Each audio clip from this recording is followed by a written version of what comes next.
Good afternoon, ladies and gentlemen. Happy Halloween, and welcome to Finger Lakes Gaming and Racetrack. At this time, please rise for the playing of our national anthem.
And there they go, and it's a slow start for Mr. Larry, and he likes to be up near the pace.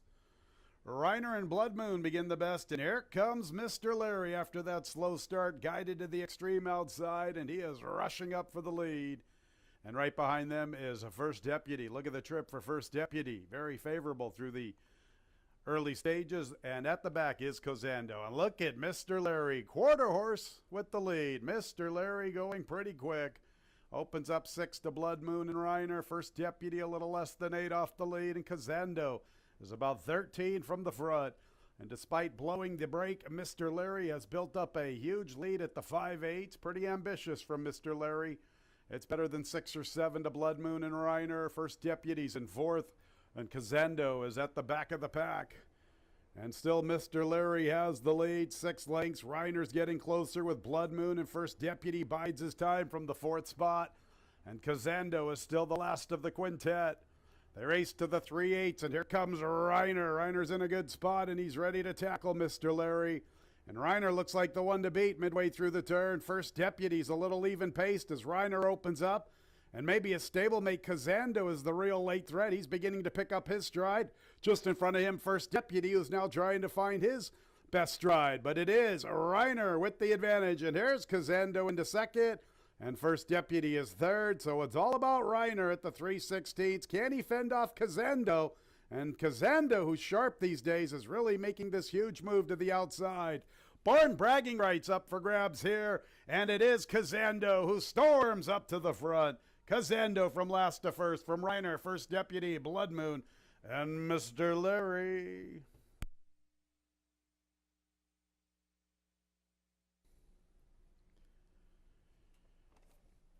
Fans, this weekend is the Breeders' Cup. You can watch and wager on all of the Breeders' Cup action right here at Finger Lakes Gaming and Racetrack.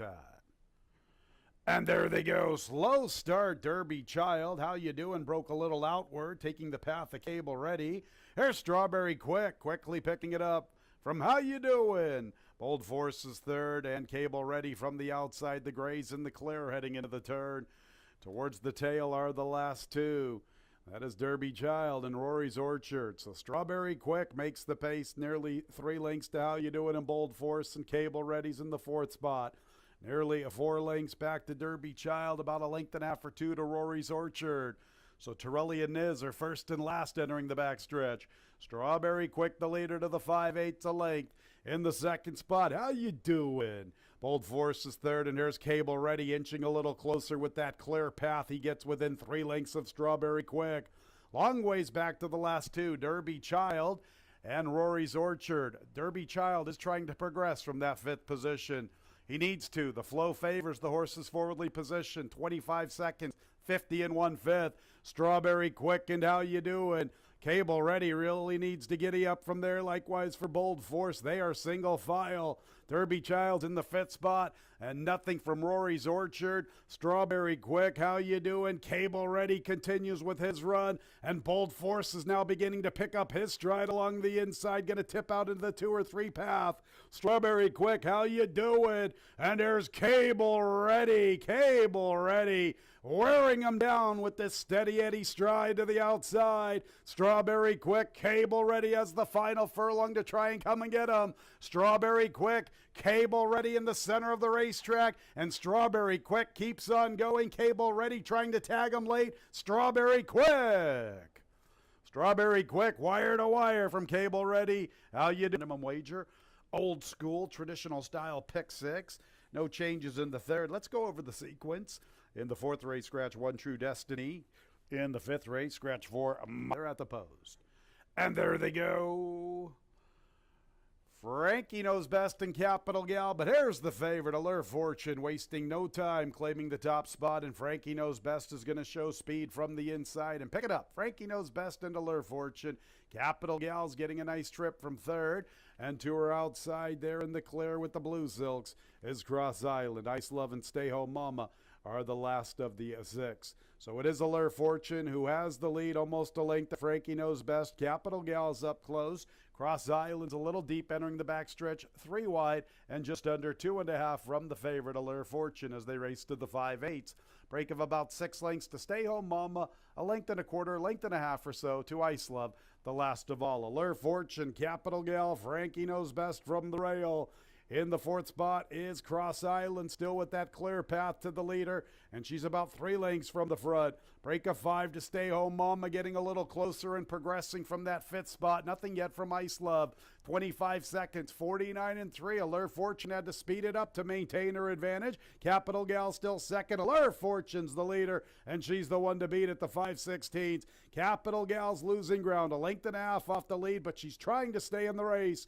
And then we're going to Cross Island. Frankie Knows Best. Now Stay Home Mama's flattened out a bit. Nothing yet from Ice Love. Allure Fortune hasn't put away Capital Gal just yet. Allure Fortune with the advantage. Capital Gal's going to test her all the way to the wire. Allure Fortune a length and a half. Capital Gal comes under left-handed urging. Ice Love's picking up her stride, trying to close into 3rd from the inside. Allure Fortune is almost home. Now she's getting clear. Allure Fortune. Allure Fortune, another one for Jose Baez. Front-running victory once again. Allure Fortune, Capital 46 in the 4th race, scratch 1, True Destiny. 5th race, scratch 4, Macho Real. In race 6, scratch 1. And there they go, and there goes Funny Pursuit, but she's got games a little quicker from the inside. Mind of Gold is up close, then Alicia's Way, and All Biz is at the back. So it is She's Got Game making the pace from Mind of Gold. Funny Pursuit, despite stretching out, not really sent for her speed from the far outside. Alicia's Way is towards the tail with All Biz from the rail.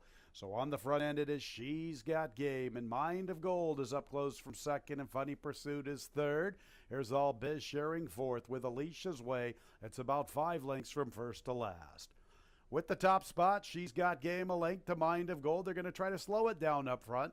Funny Pursuit is 3rd, little less than 4 off the lead, joined by All Biz, and Alicia's Way, a late runner, is the last of the quintet, and she's about 6 lengths from the pace. She's Got Game 3 parts of a length. From her outside races the favorite, Mind of Gold.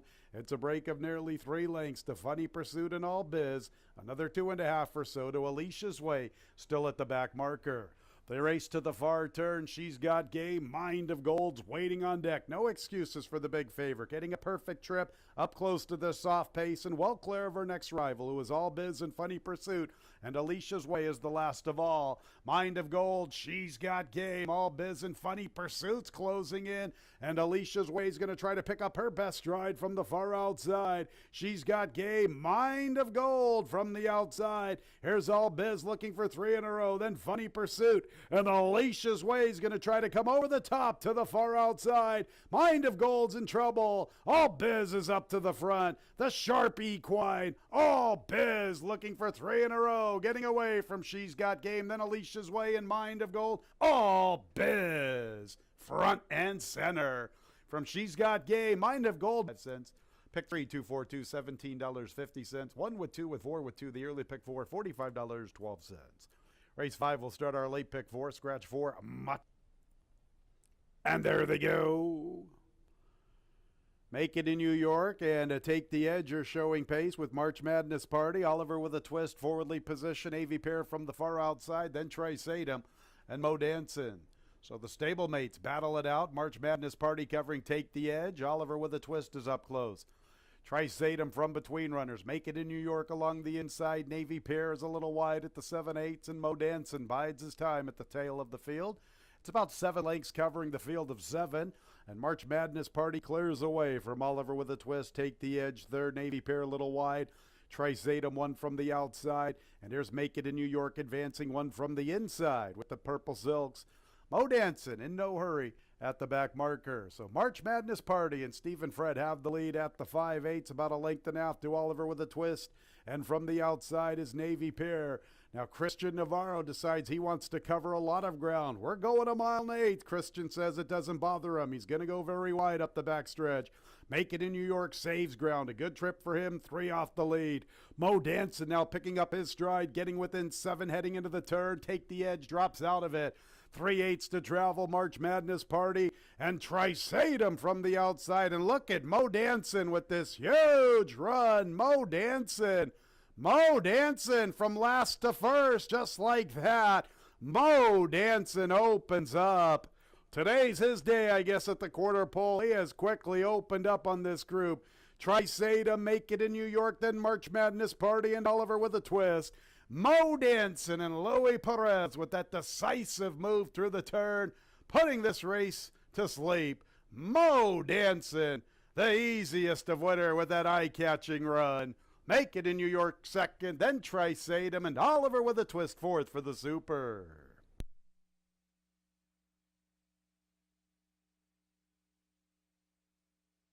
$0.07, 425, a pick 3, $32.12. One more pick 3 on the Monday card. Our race 6, scratch 1, Tater and Todd. Also scratch 6, support the kid. And there they go. Slow start, License to Chill, but he has recovered pretty quickly. Redemption Road, License to Chill. Pentangeli from the far outside. Max Foster off the pace this afternoon in the 4th spot. Then Navy Nurse and Big Elm is the last of all. Looks like there is some pace. Redemption Road and Long Shot, License to Chill. Max Foster makes a bid into 3rd, and he races inside of Pentangeli, who's about 4 lengths from his stablemate.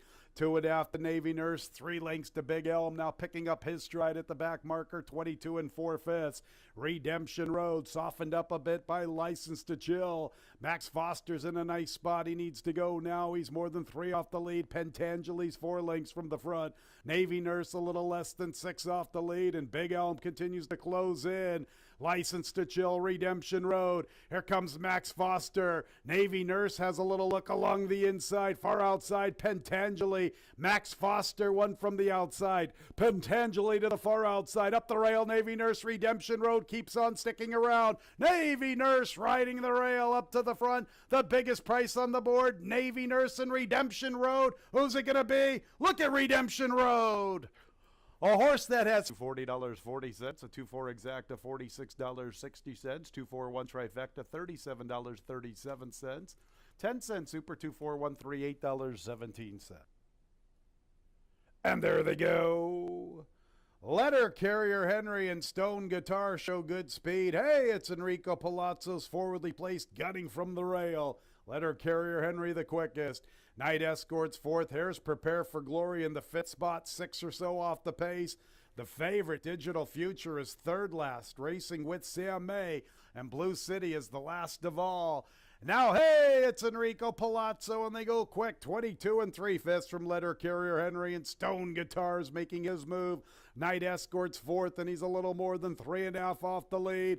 Prepare for Glory finally gets a 22 and change, opening quarter to run after, but he's covering a lot of ground. And here comes the favorite, Digital Future, and he's looking to take advantage of this quick flow, and he's going to try to find somewhere to go in a tight spot entering the lane. Hey, it's Enrico Palazzo and Stone Guitar. Guitar. Prepare for glory. Here's Sam May making his move. Stone Guitar. Hey, it's Enrico Palazzo. Sam May has a look. Then prepare for glory. Stone Guitar. Sam May. Here comes Sam May. Sam May wins the money. Stone $5. Nice exacta $5.4, $90. Nice trifecta $5.49. $97.37. 10-cent super $5.498. $230.20. And there they go. Major spin away slowly. A little bit of a bunny hop from Bustin' Pietra. Look at Cody's Express fire away from the inside. And there's Dr. Serfolio into the second spot and Bustin' Pietra's third. Our boy Cheekham is 6 or 7 off the lead, joined by Run Casper Run. From the rail is Cousin Greg, then Uncle Milty. Kong Loves a Fight now picking up his stride from the far outside. Looks like a good opening quarter to run after. Major Spin is a long ways out of it. 22-2, and Cody's Express sizzles up front. And Bustin' Pietra gets within 2.5. And Run Casper Run's got to be licking his chops from third. He got a good opening quarter to run after, and he's closing in 6 off the lead. Break of about 3 lengths to Cousin Greg with Kong Loves a Fight. Dr. Serfolio gives way, and farther back is Uncle Milty. Bustin' Pietra to tackle Cody's Express. Run Casper Run looked like he was in a good spot at the 5/16, but he's 5 from the front.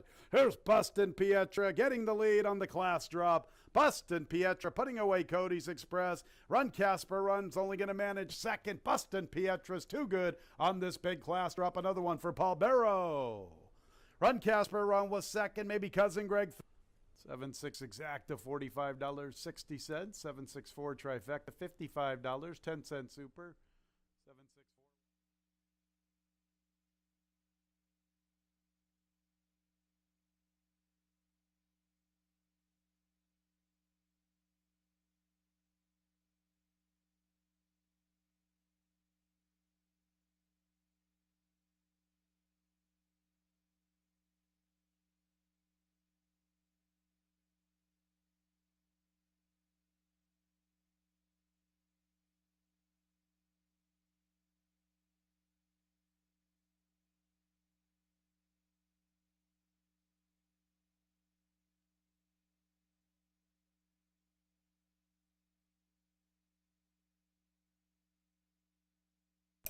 Pleasant good afternoon. Happy Halloween. Welcome to Finger Lakes Gaming and Racetrack, our Tuesday opener in about 42 minutes at 1:15, 8 races.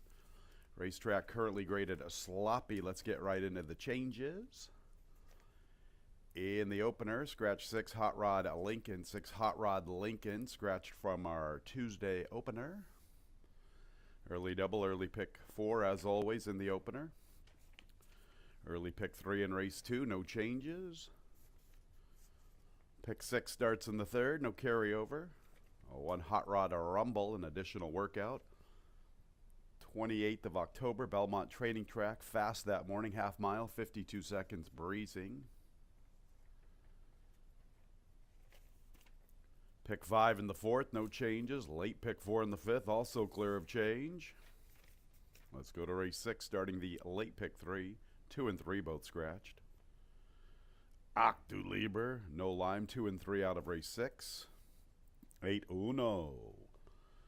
An additional workout, 26th of October, Finger Lakes, good track that morning, 3/8, 38.10 seconds, breezing. 7th race will begin the late daily double. 3 and 6 both scratched. Amore Fire, Jackson Avenue, 3 Amore Fire, 6 Jackson Avenue out of the 7th. 1A War Tapped, 1 pound over. 2 Dare to Be Great, 2 pounds over the weight. And in the Tuesday nightcap, the 1 in traffic, 2 pounds over. Happy Halloween, Sloppy Racetrack. 1:15 first post. Up next, Damatize.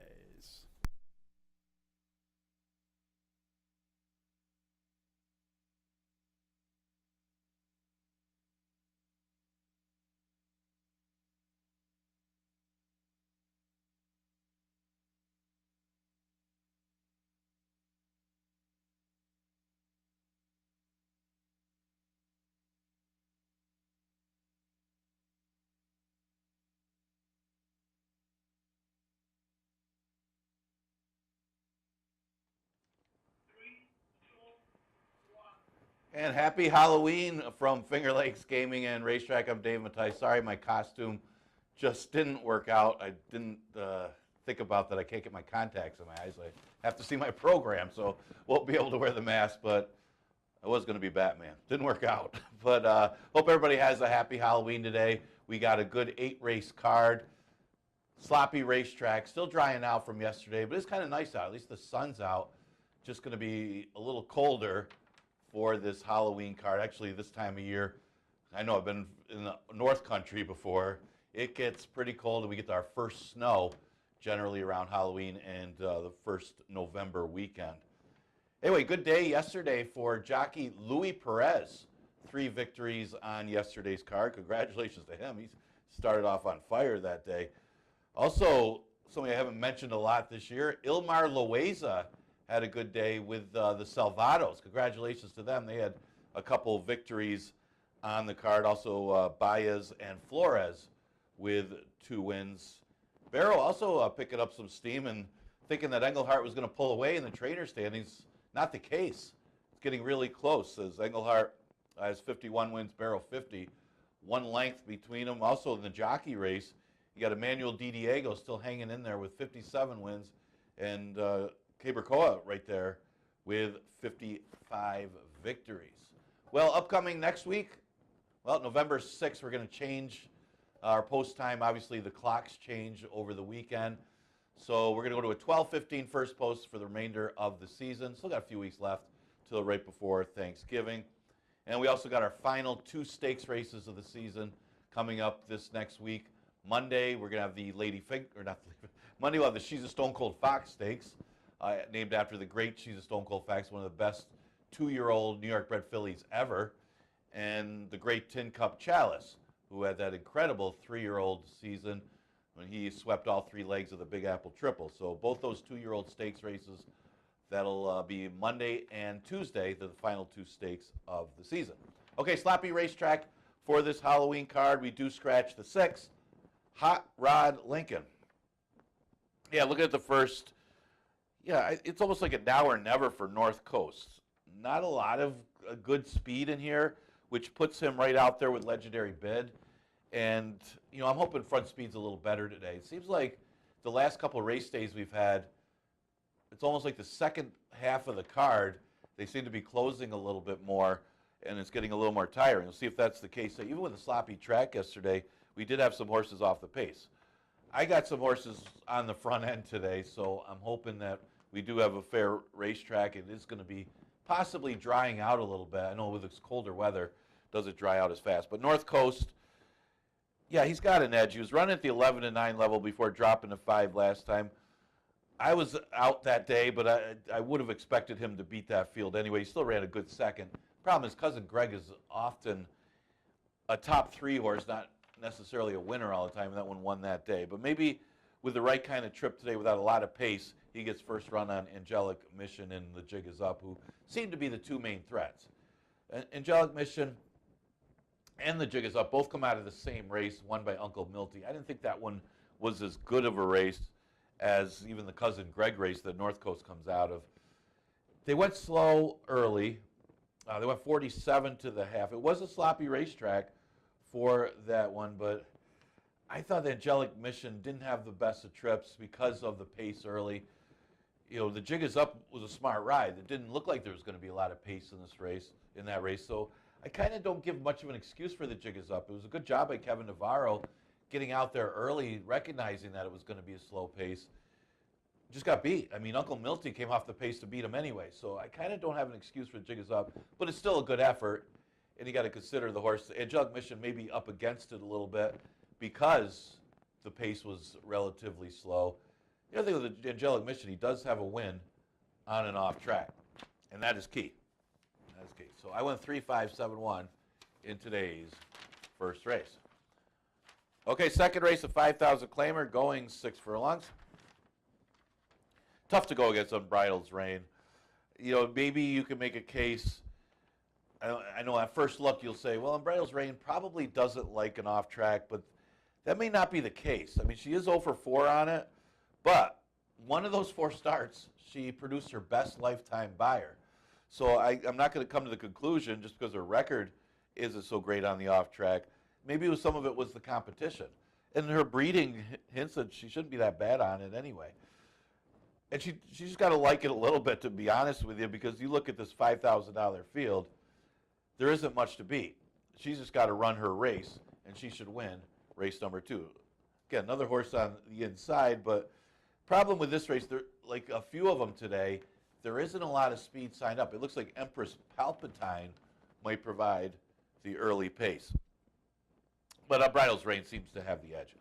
Midnight Empress might be the main threat. I mean, this horse is 9-2 morning line, and she comes out of a race. Both her and Kitty Tintin come out of the race where they had no chance. I mean, it was a horse from out of town that just broke its maiden, but broke her maiden against much tougher competition, and she was quick early. I mean, she was one of those horses that shoot out to the front, and they just weren't going to catch her.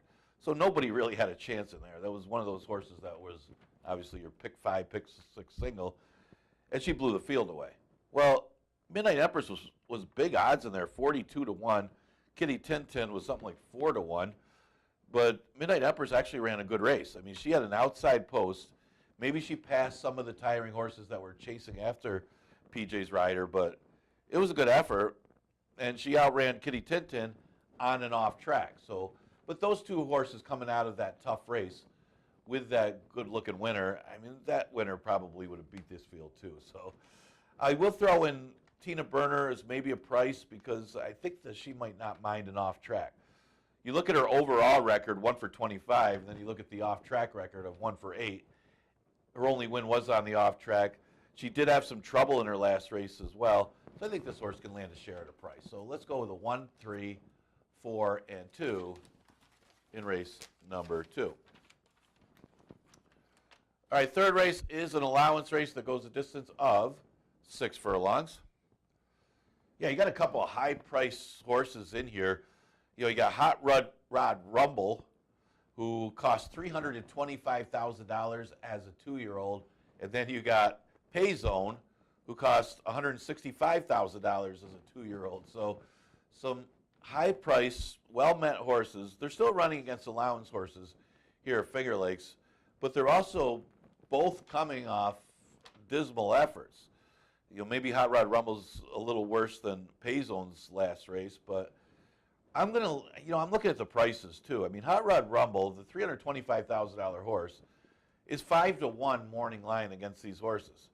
I mean, if you could draw a line through the last race, and maybe you could use him. Maybe it's taking him a few starts to get going here. I mean, he's coming all the way from California, though. Here's a horse that was running at Del Mar and finished 3rd. Keep in mind, you look at his past performances, this horse was off a full year from July till July, and has had only 2 other starts since that turf race.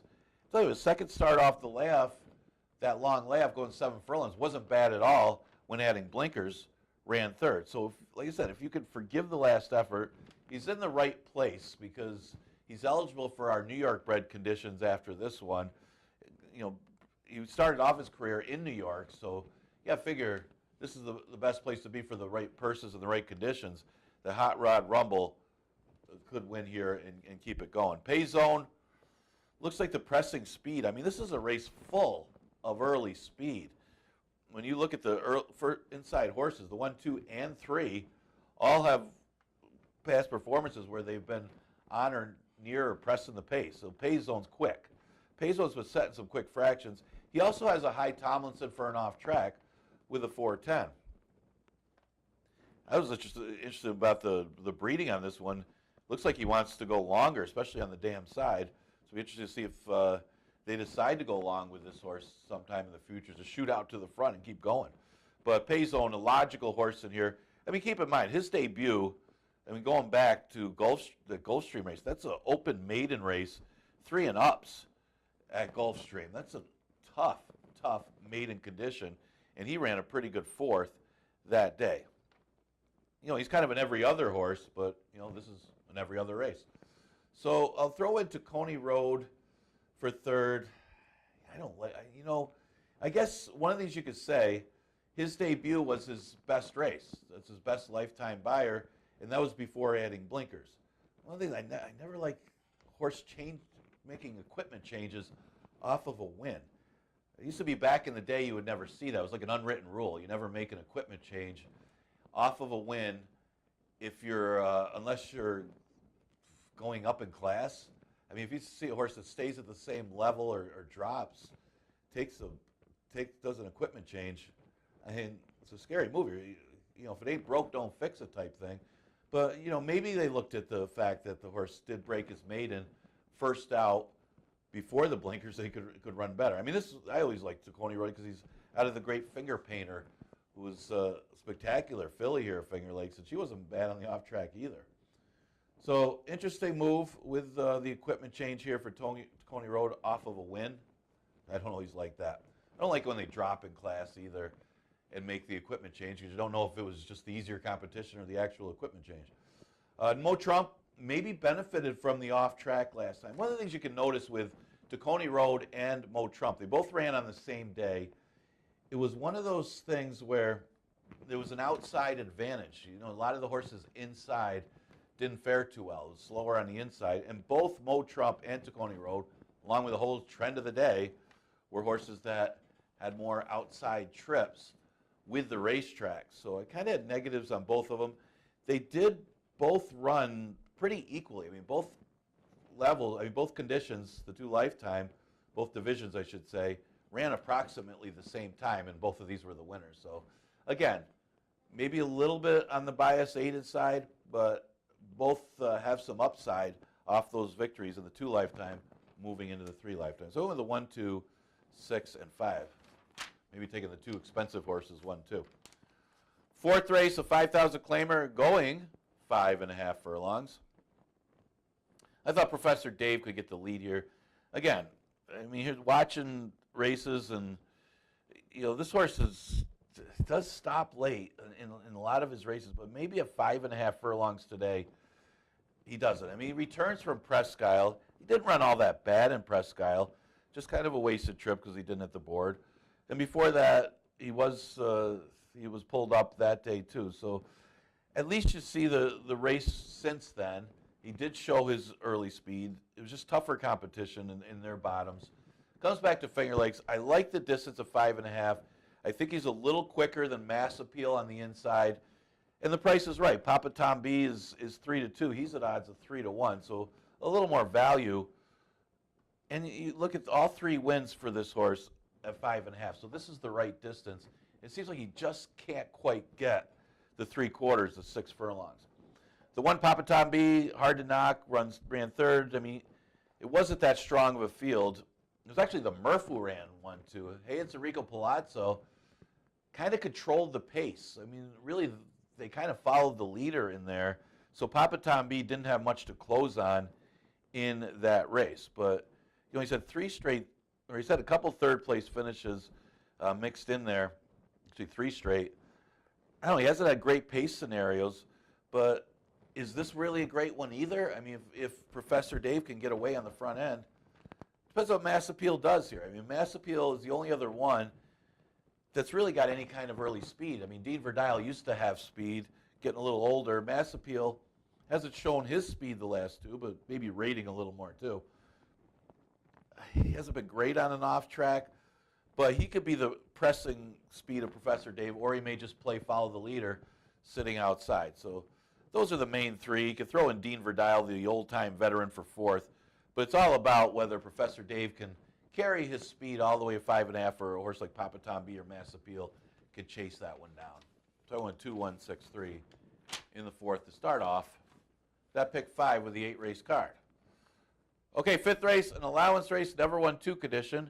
This one goes 1 mile and a 16th. Again, I had the speed winning. I just hope front inside speed's better than it has been, because I got Professor Dave winning on the front.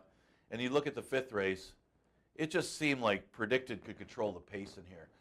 The only one other chance for any kind of speed would be maybe Mashindi stretched out, but it's not like he's showing speed in the sprint races.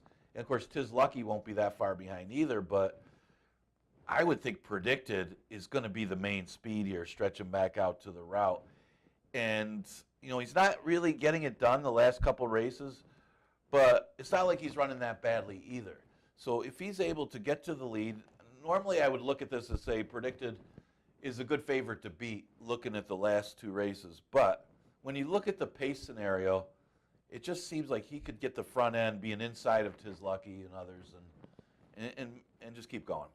American Halite, this is going to be an improving horse. One of the things that comes out at you is the horses by Arrogate. You don't see too many Arrogate horses here. And you look at the Tomlinson out of that Dam by Hardspun, 465 for an off track. This horse should relish if he could continue to have a sloppy racetrack come fifth race.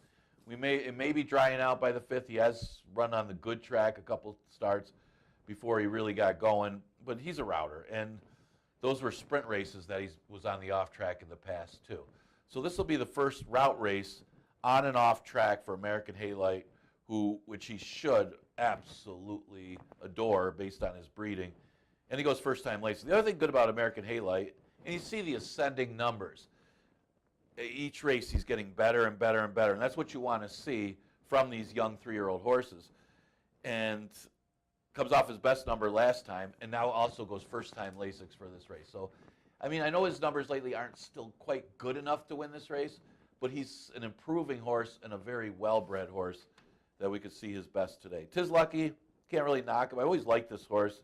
He's just not really getting it done lately. I mean, he looked better earlier in the year, but what are you going to do last time? The pace scenario just didn't work out for him in the slop. He didn't run that badly. Didn't run that badly against Street Cop Officer either. But, again, he's not quite getting there that you would expect him to against competition that he should be first or second against every time. And you would expect him to be in the top 3 against these two. I'm going to throw a long shot in for fourth. How about Connect the Brox? I mean, Connect the Brox is a horse that, broke his maiden back in June. Looked like it was a horse that could be on the improve. And then it just didn't fire again. Took a break and, a couple months off, came back in a sprint. You got to think that that's a sprint tightener off the couple-month layoff. So the sprint to route, second time off of that little bit of a break, he could fire his best chance again and may run back to the maiden races he had early in the year, may even improve off of that. So maybe another one to consider throwing underneath. I mean, again, his numbers aren't quite what some of these other ones are.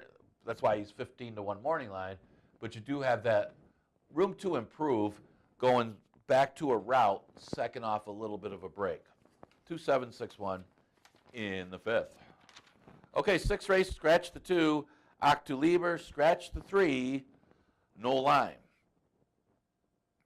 I mean, here we go with a big, big drop down in Uno.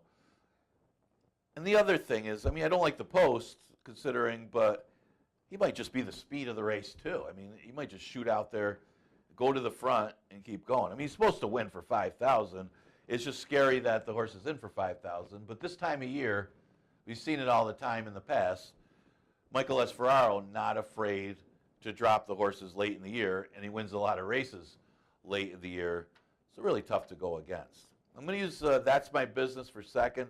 This horse is sharp right now. 3 wins in the last 4 starts for That's My Business. Obviously, there's no Unos in that race.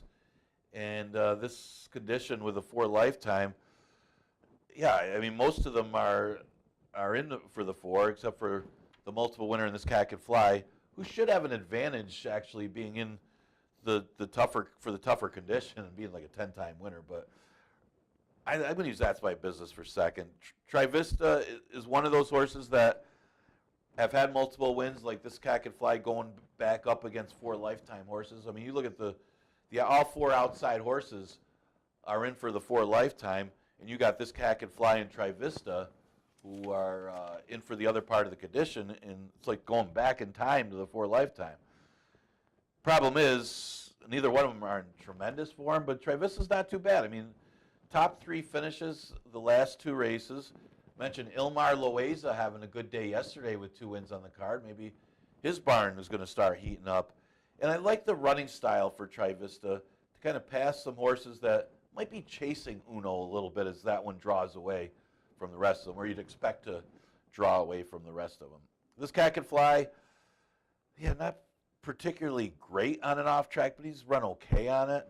He finished off the board in the distance series races, and in the last race, he was off of a layoff that day. I mean, he's obviously not the horse he used to be when he won stakes races, but he did have a couple, actually a good race off of the layoff earlier this year with the apprentice rider, and going back to last year, he had decent form for 5,000.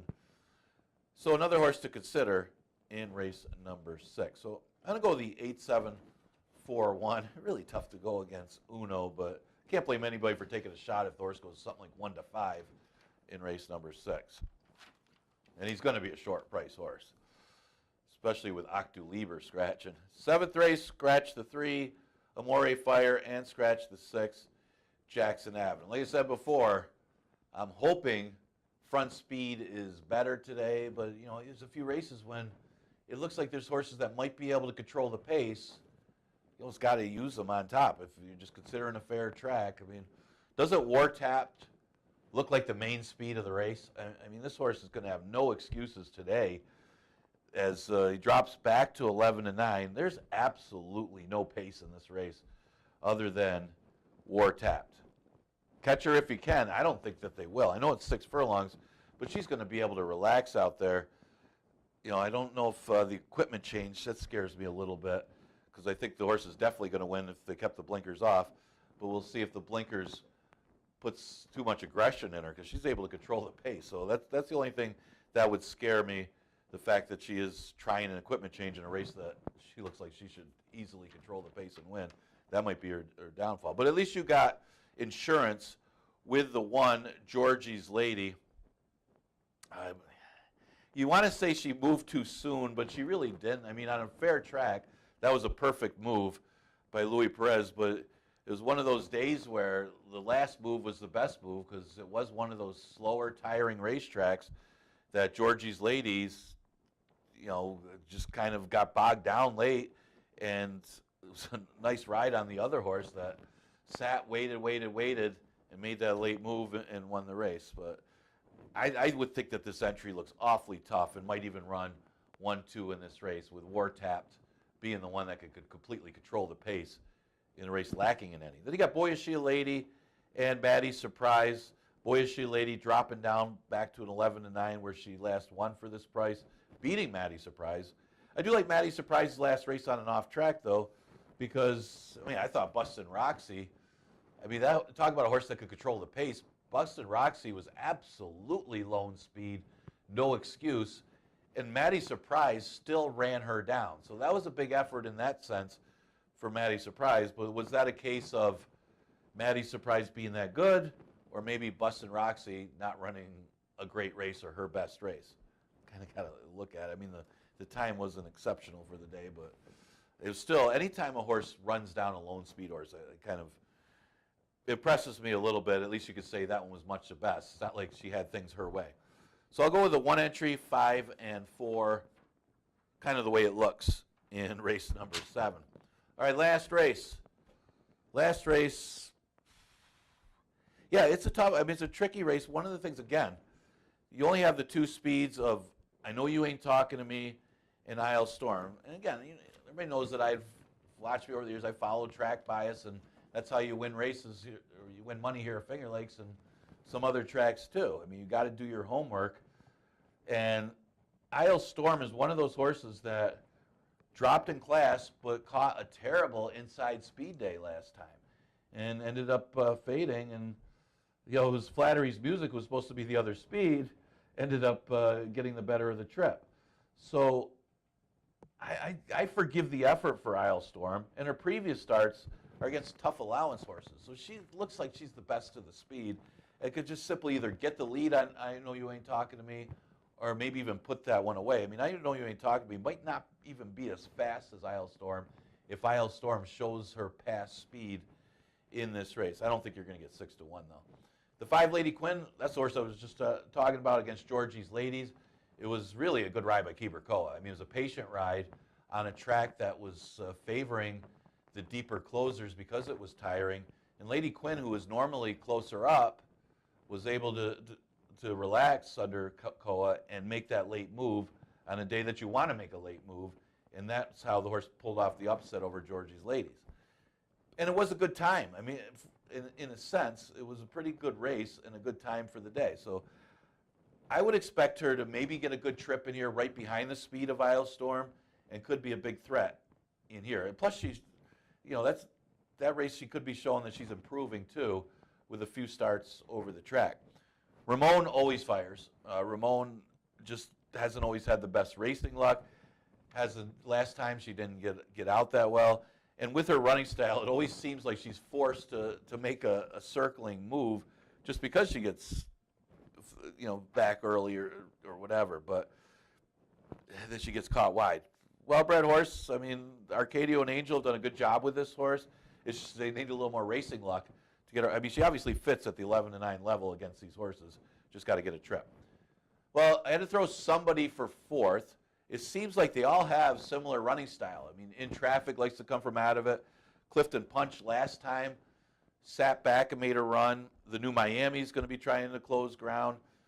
Fabulous Moolah is more of a late closer, and so is La Cafetera. That's one of the more reason to like Isle Storm. When you got a bunch of deeper closers in the same race, you want a horse that's closer up, either on or near the lead, because they're all not going to come circling and rolling late. But Clifton Punch can be closer than where she was last time. And I thought she ran well in the starter condition. And one of the reasons is I think she's okay on an off track. So we'll see if we still have an off track come the 8th. I see they just upgraded to muddy for today's card. Enjoy the Halloween card. Hope everybody has a great day and have some fun out there and hopefully make some money. We are going to continue live racing. We got another live day tomorrow with a 1:15 first post. We'll see you then.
And bugler Jerry Richards has the horses coming onto the track for our Tuesday opener. 5.5 furlongs, 3-year-olds and up. Now winners of 3 races, $5,000 claimer. Scratch 6, Hot Rod Lincoln. And a big happy birthday shout out to our racing secretary, Jerry Richards. Happy birthday, brother. The opener will begin the early double and the early pick 4. Our racetrack is now muddy. A muddy racetrack for the Halloween card. A little more than 4 minutes until post time.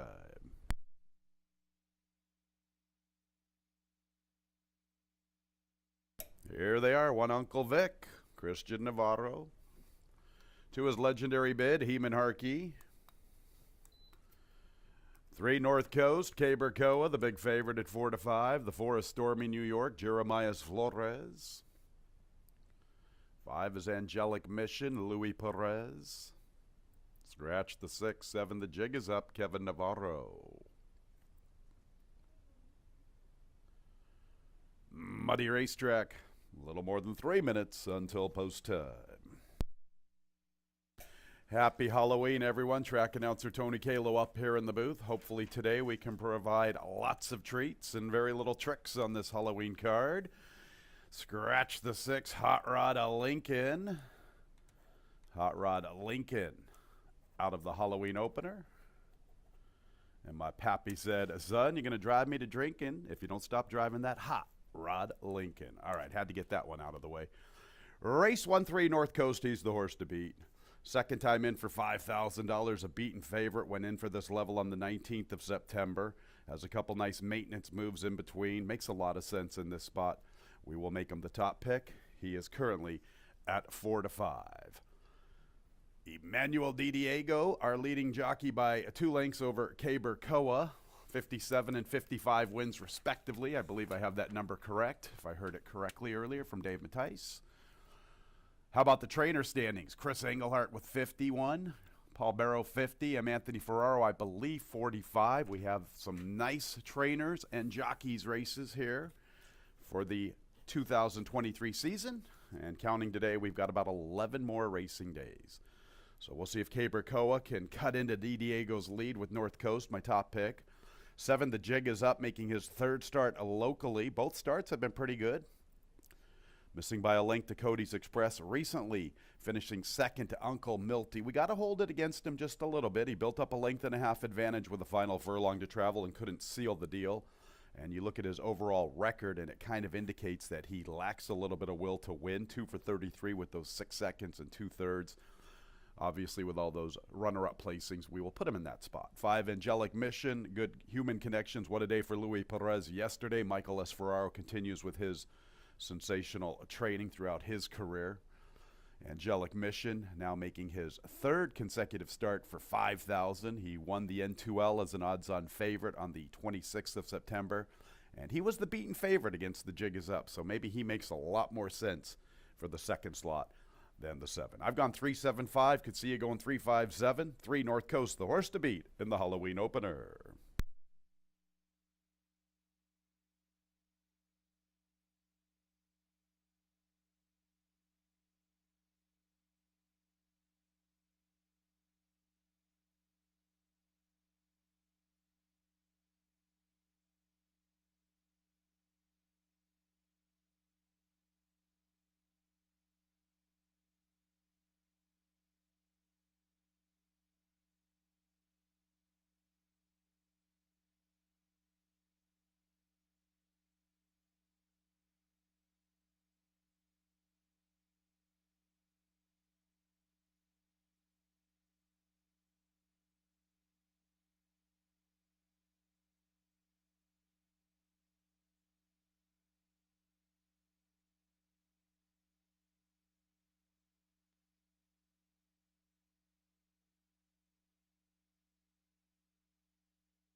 A little less than 1 minute until the Halloween opener.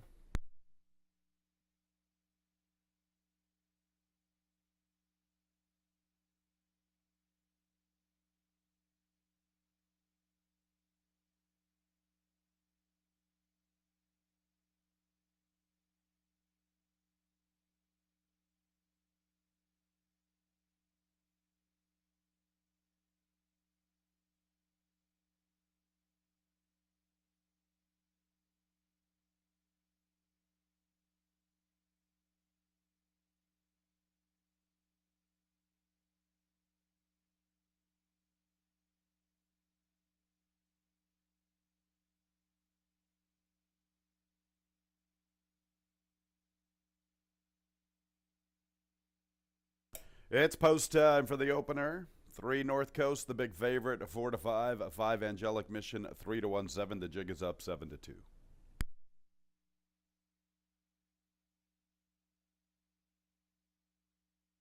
Uncle Vic, the first of 6 into the gate.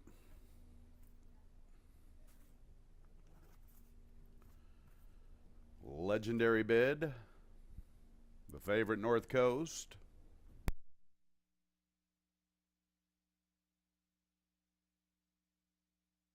Big long shot, Stormy New York. Angelic Mission and the jig is up, the last 2 to load.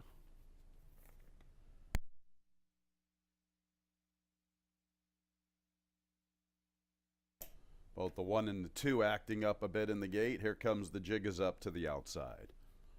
Ready for the Halloween opener. And there they go. Angelic Mission and North Coast are showing pace with Stormy New York. Uncle Vic from the rail. Legendary Bid in the 2-pat. The jig is up as the early trailer. Angelic Mission is the quickest of all from Stormy New York. Uncle Vic into third. North Coast is 4 lengths off the lead. About 2.5 for 3 to Legendary Bid.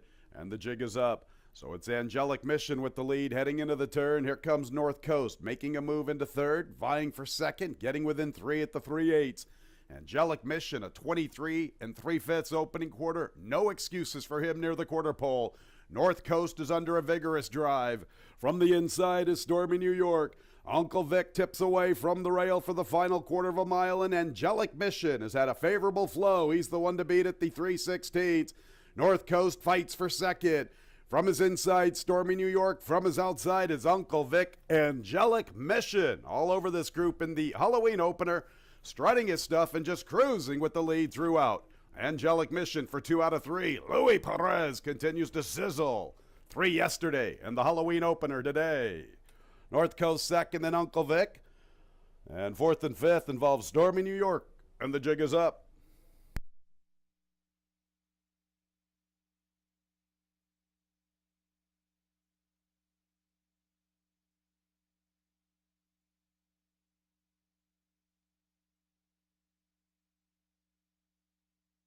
Here comes the Diamond Man making a big run. 3 yesterday, off to a good start today. Angelic Mission, gate to wire winner. You saw the flow, 23 3, 47. You knew everybody was in trouble. After that opening quarter, Angelic Mission all the way with the top spot. Second place 3, North Coast. And a photo for the balance, 1 minute 6 and 53 100ths. The final time from the Halloween opener.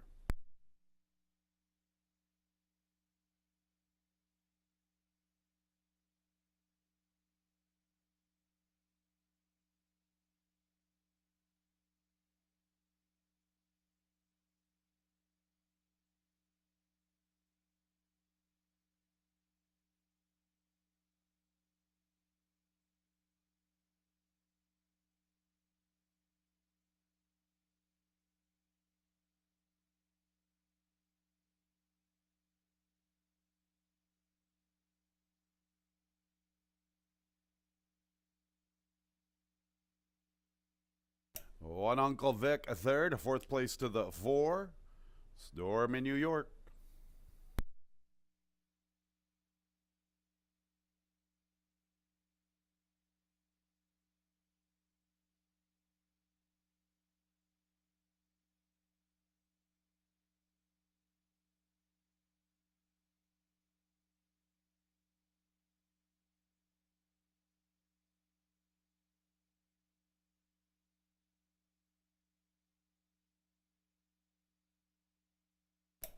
Angelic Mission for 2 out of 3. He is a 3-year-old Gray-Aroan gelding by Mission Impossible out of the dam Shoeless Angel. Owned and bred in New York by Saul Kupferberg, winning trainer Michael S. Ferraro, the winning jockey, the Diamond Man, Louis Perez. And the opener is official, 5-3-1-4, top 4 finishers. That exacta $17.60, the trifecta $17.62, add a couple of pennies, and that 10-cent super $14.25. Early pick 3 in race 2. It's clear of change, 22 minutes away at 1:45.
Okay, we're in the paddock for race number 2, and that was Angelic Mission with some good tactics.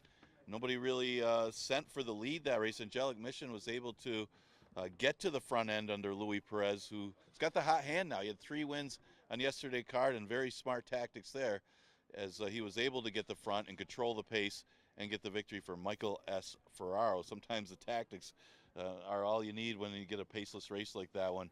And Angelic Mission starts us off. Got a good prices. The 2 main contenders run 1-2, but you got the better of the 2 prices, a $9 winner in the first. Second race, the 5,000 claimer, never won 2 condition, going 6 furlongs. See, you got a couple horses getting some early play. Got Midnight Express getting some action off a good second place finish behind a runaway winner, PJ's Rider, who was coming from out of town and just broke his maiden against Tougher. And then you got Unbridled's Reign, who she drops in class after running in September against Georgie's Ladies, and she's been running against much tougher since breaking her maiden. She broke her maiden off of the layoff and did it against a decent maiden special weight field. Fortunately, she hasn't been able to repeat that effort, but she did run badly. She ran decently, being in the top 4 against allowance horses, then dropped to the 11-9, and just still finishing 3rd and 4th against the 11-9s. But hits an all-time low here for 5,000. Her best lifetime buyer was on and off track. I know she's got an 0 for 4 record, but it's not like she doesn't mind it. She's produced her best numbers, so she handles it today. She figures to be very formidable against these horses. She's at odds of 2-1. Yeah, Midnight Empress and Kitty Tintin come out of the same race, won by PJ's Rider. And, you know, it's tough to gauge because neither one of them had any chance against that rival. Like I said, she was the main speed. Well, she was just quick. They weren't going to be able to run with her early, and she wasn't going to come back, coming off of a higher class maiden victory and then dropping to 5,000 first time against winners against an easier field. So they were all chasing. Midnight Empress ran the better race because she had the tough outside post and still ran second, while Kitty Tintin couldn't really get going in that race. And maybe Kitty Tintin, I guess if you're going to make one excuse for her, maybe she didn't like an off track. Well, unfortunately, she gets an off track today. But she's got every room to bounce back, would be Kitty Tintin if it wasn't the off track. And Midnight Empress also ran a decent race, finishing ahead of her that day as well. So they seem to be the 2 main contenders against Unbridled's Reign, that if that one doesn't have it, could be one of these 2, Midnight Empress or Kitty Tintin. Those are some of the contenders in race number 2. Exacta Tri Super Daily Double and Pick 3 starts in here.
Field of 6, 5 fillies, 1 mare, 6 furlongs, 3-year-olds and up now winners of 2 races, 5,000 the level, no changes. Race 2 will begin the early pick 3. About 4 minutes until post time.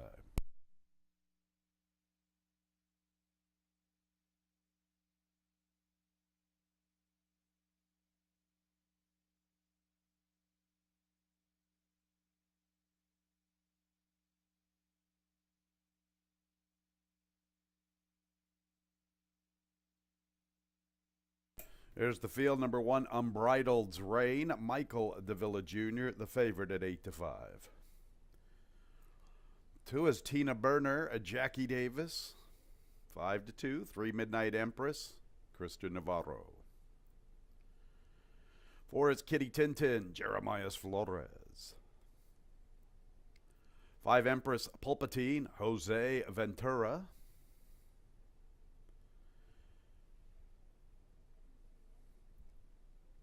And the lone mare, 6, Sweet Tooth Sue, Rafael Rojita Jr. Second race in about 3 minutes.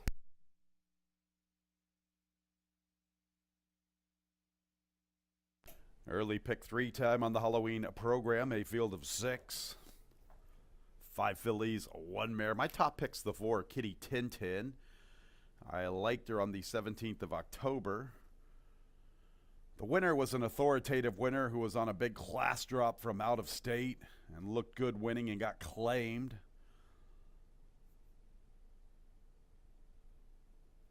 Kitty Tintin didn't really run much on the 17th of October. The cause for concern could be her non-love for a wet racetrack. Boy, she has not run a jump on wet racetracks. No placings in 3 starts, a dismal 22 best buyer. You know, it's a muddy racetrack. It's much, much different than a sealed, sloppy racetrack. She should really like it in hindsight. You know, look, thinking about it, Courageous Cat out of a Proud Citizen mare. It's not like it should be something she doesn't relish. I like Jeremias Flores getting back aboard, and the price is good enough at 3-1. But I am concerned with that wet track record. 1, Unbridled's Reign is dropping all the way to the bottom. She's run some pretty good races this season. She was a maiden special weight winner to start off the season. Sprinting, she's been a good sprinter this season. Last year I thought she was a 2-turn horse, and she has proven to be a little bit more effective with the 1-turn sprints this season. Good third place finish, 2 back for the 11. Another 3rd prior to that, and even 4th recently. The class drop really makes her dangerous. She might be the one to beat, 9-5. 3 is Midnight Empress, who outran her odds on the 17th of October, coming out of the same race as my top pick. Her last 3 races have been a lot better than her previous 4. So she's going in the right direction. And her price is currently 5-2. Little light, though, on the board at 5-2, especially considering she was 42-1 in a similar condition. What about the 5, Empress Pulpatine? Last time out didn't really run much. Her races before that aren't that bad. She's a little sneaky because the race seems to lack a little bit of pace. And she has been able to get close to some 22 and change opening quarters. Boy, 23-1. Maybe she's the trick that we all need, or the treat we all need for this Halloween card. Give her a little look. Race 2 begins the early pick 3.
A little more than a minute until post time.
It's post time for the second race.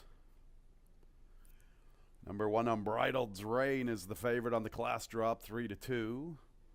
3, Midnight Empress, 2-1. The 4, Kitty Tintin, 5-2 in the wagering. Now Kitty Tintin is down to 2-1. Field of 6. Unbridled's Reign is in. Tina Burner's up next. Midnight Empress.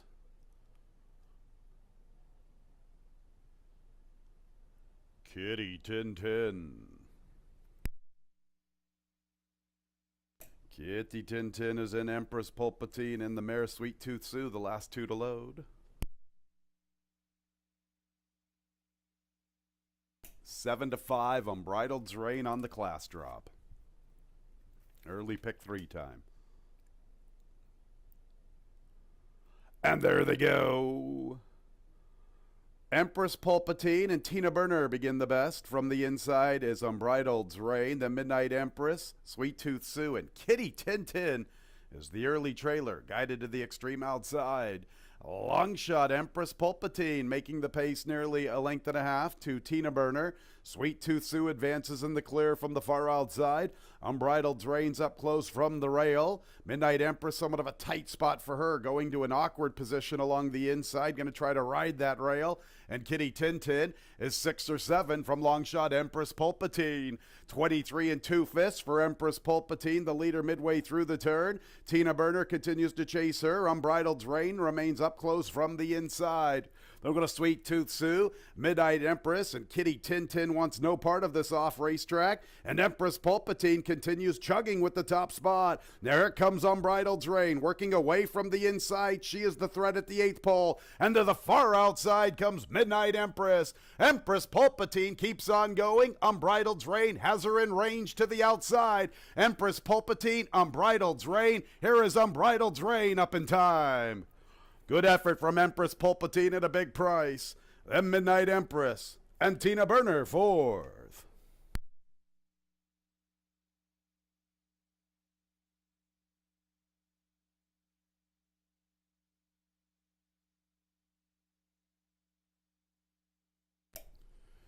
$114 66 100ths.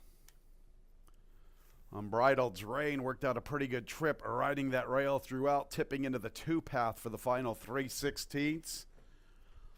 It took her a while to reel in the long shot Empress Pulpatine, but the chalk prevails. How about the effort from the 5? Empress Pulpatine, pretty good in defeat. 3rd place 3, Midnight Empress. 4th place 2, Tina Burner. 1-5-3-2 on the board unofficially in race 2.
Unbridled Drain is in the winner's circle. The class drop gets her there. A 4-year-old chestnut filly by Mohayman out of the dam Serene Ditty.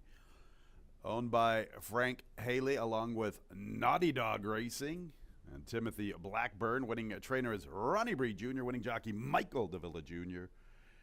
Frank Haley, the winning breeder, New York bred here with Unbridled Drain. Second race is in the books, officially a 1-5-3-2. That double 5-1, $31.40. A nice exacta here, 1-5, $76.50. 1-5-3 trifecta, $63.75. The 10-cent super 1-5-3-2, $43.45. Third race will start our Halloween pick six. No carryover, dollar minimum wager, traditional style pick six. One Hot Rod Rumble has an additional workout, 28th of October, Belmont Training Track, fast that morning, half-mile move, 52 seconds, breezing. Changes in the sequence all the way to race 6, scratches 2 and 3, Octu Liber and No Lime. Let's go to the 7th race, scratches 3 and 6, Amore Fire and Jackson Avenue.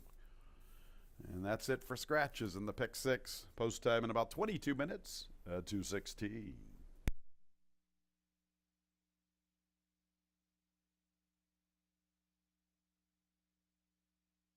Make plans to watch and wager on the Breeders' Cup Friday and Saturday, November 3rd and 4th. You want to be part of our Finger Lakes bonus bets.com, especially for the Breeders' Cup weekend. We're going to bump up the rewards from Santa Anita 5% this weekend, November 3rd and 4th. Both days, the entire cards, not just the Breeders' Cup action, the entire cards, 5% rewards. For being part of our Finger Lakes bonus at bets.com, you must wager $1,500 a month to get the rewards. 6% rewards locally for the Finger Lakes action. New customers deposit and wager $100, receive a $50 sign-up bonus. If you are not a member, sign up ASAP. Finger Lakes bonus, bets.com. You play, we pay.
in the paddock 4, race number 3, and Unbridled's Reign, able to handle that $5,000 field. A good job by Michael Davila, too, is able to tip out and be in the right place at the right time to get by and get that victory for Ronnie Bree Jr. Congratulations to them. They start the early pick 3. Third race is an allowance race, never won 3 condition. This race starts the $1 pick 6. Tricky race because you got a couple new faces in here. Both of them have tremendous credentials, but both coming off a poor effort in their last start.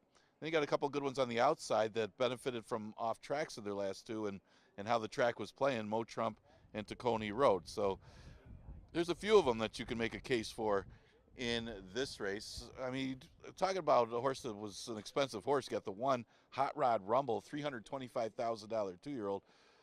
It took a year off, as this horse was off from the Saratoga meet in July, then showed up in California a year later on the turf. Has had only 3 starts this year after that year layoff, but the second start wasn't bad in September at Del Mar, but of course the last start chased and faded badly. So if you could forgive the last effort for Hot Rod Rumble, you could use him today. This is a New York bred coming back to New York, and he's got races in the past, back in the spring of 2022, that would easily beat these. And the same could be said for Payzone. Payzone's got a good number for the off track, but this one costs over $165,000 himself as a 2-year-old, and he's running against some good open company. When he made his first start, he finished 4th against open special weights at Gulfstream. Eventually broke his maiden against 40,000 maiden claimers, and I believe this is the only horse that's not a New York bred here, a Maryland bred, who just won the Belmont at Aqueduct meet in September before having a poor effort last time. So again, if you forgive the last effort, you can use Payzone. Really similar form in a sense as Hot Rod Rumble. He's going to get a little play at odds of 2-1. He's got good early speed. Of course, both of them do. I mean, all 3 inside horses, talking about Hot Rod Rumble, Payzone, and Golden Them Hills, all horses that need the front to win or have had the front to win. So that makes it a real tricky race with these 3. Now, if the 3 all do battle, as it looks like they probably will, you got horses like Mo Trump and Tacony Road that maybe could sit back and make a trip. I mean, or get a trip. I mean, Tacony Road is out of Finger Painter, coming off a win, taking the blinkers off. One thing you say, his best race was his debut. He won with the blinkers off, and he does come off a victory on a sloppy track last time, although with the racetrack, as it was that slow inside, he wanted to be outside that day. Tacony Road did get a nice trip, but he's also a horse that can improve, and maybe he'll improve with the equipment change. So that's some of the horses that are getting play here for a competitive third race. This starts the $1 pick 6. Good luck.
And bugler Carl Anderson has the horses coming onto the track for race 3, sprinting at 6 furlongs, allowance conditions. 3-year-olds and up now, winners of the 3 races.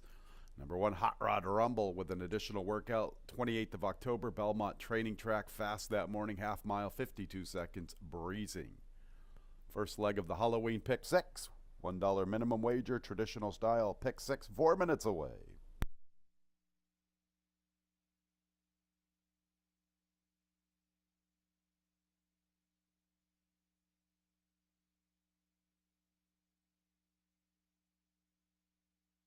Let's meet the field. 1, Hot Rod Rumble, Emmanuel Diego, the current favorite, 2-1.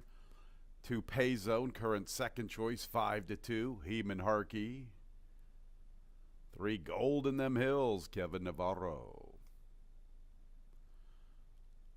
4 is Lucky Mucho Man, Jeremias Flores.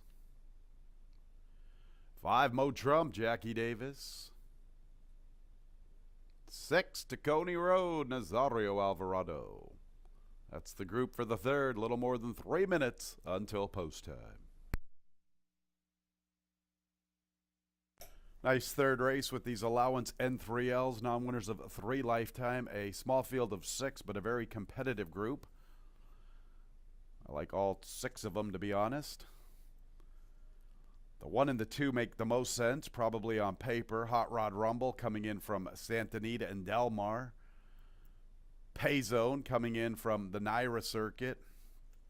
Then you get Mo Trump, a recent winner, and Tacony Road. Lucky Mucho Man stepping up in class. And then we get my top pick, the 3, Gold in Them Hills. 7-1, at least if I'm right, I'll get rewarded. I've always liked this horse. The connections thought enough to run him in the Aspirant and the New York Breeders' Futurity. Not a bad Aspirant over a sealed sloppy racetrack, doing the heavy lifting, trying to stay with Acoustic Ave. Stayed close to the quarter pole. Got a little discouraged in the final furlong, relinquishing that second spot to Mo Trump. A nice maiden special weight victory and 2 starts after the Aspirant. This year, not too bad. His last 2 races have been pretty good. He beat Pop Coyer in busting credit. I like the recent race. Not a bad effort. I like the way he was able to sit a trip. I think that would serve him well in this spot. Both the 1 and the 2 figure to go with their inside posts. Now, if Gold in Them Hills can sit a nice stalking trip and come with a run, I like the spacing of his races. It was a little quick back after that layoff from the 21st of August to the 4th of September, but he relished the quick turnaround. Then he was given ample time, a nice month off, made a good move to Flowing River. I'd like Flowing River in this spot. That's a very talented horse from Paul Barrow's barn. Nice maintenance move in between. It's got some good blood top and bottom for an off racetrack, especially with that touch gold bottom of blood. Why not Gold in Them Hills to try to spring this upset? Now he's 8-1. Keep it going. Let him go up to double digits. 1 and the 2 make a lot of sense. Obviously, you get a horse like the 1, Hot Rod Rumble, who's venturing to us from Southern California. Before that, last year in April of 2022, he won a first state bred at Aqueduct. That's a nice race. A little bit of a long layoff from July of 2022 before he resurfaced in Southern California. Brings a lot of speed to the fray, no question about it. Last time they went 21-2 in that 6.5 furlong race. With his rail post, you'd have to think he's going to be sent hard. He's going to have Pay Zone probably all over him. Both of those horses like to be forwardly positioned. You know, it just could be whoever wins the battle will win the war between the 1 and the 2. I can't fault anybody that thinks the 1 and the 2 are the 2 to beat here. And then we look at the 6, Tacony Road for the Murph. He's taken the blinkers off. You know, he broke his maiden without the blinkers. His 5 subsequent starts all were with the addition of the blinkers. Recently won a race with the blinkers, but they're coming off back to that maiden special weight score to kickstart his career. I like recently how he settled into a nice trip. Perhaps he'll settle into another nice trip with that convenient outside post. 1 and the 2 make the most sense. They are definitely the 2 to beat, 8-5 and 5-2 on the board. Take a little look at the 3, Gold in Them Hills at 9-1, just trying to generate us some value on this Halloween program.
entering the gate.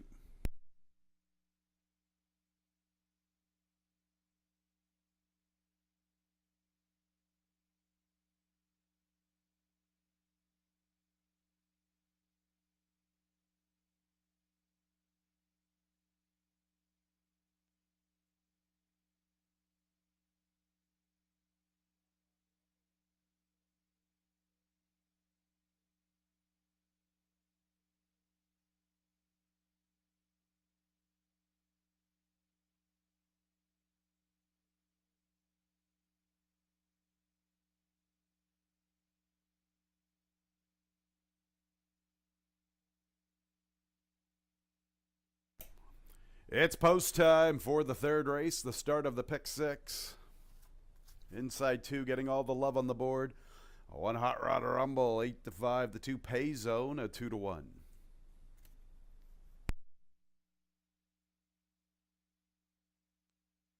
Field of six arriving at the gate. There's the Southern California Invader, Hot Rod Rumble. Del Mar to Santa Anita to Finger Lakes. Here comes Pay Zone, the Naira Invader. Gold in them hills will be next. Lucky Mucho Man. Mo Trump and Tacony Road both gunning for two in a row.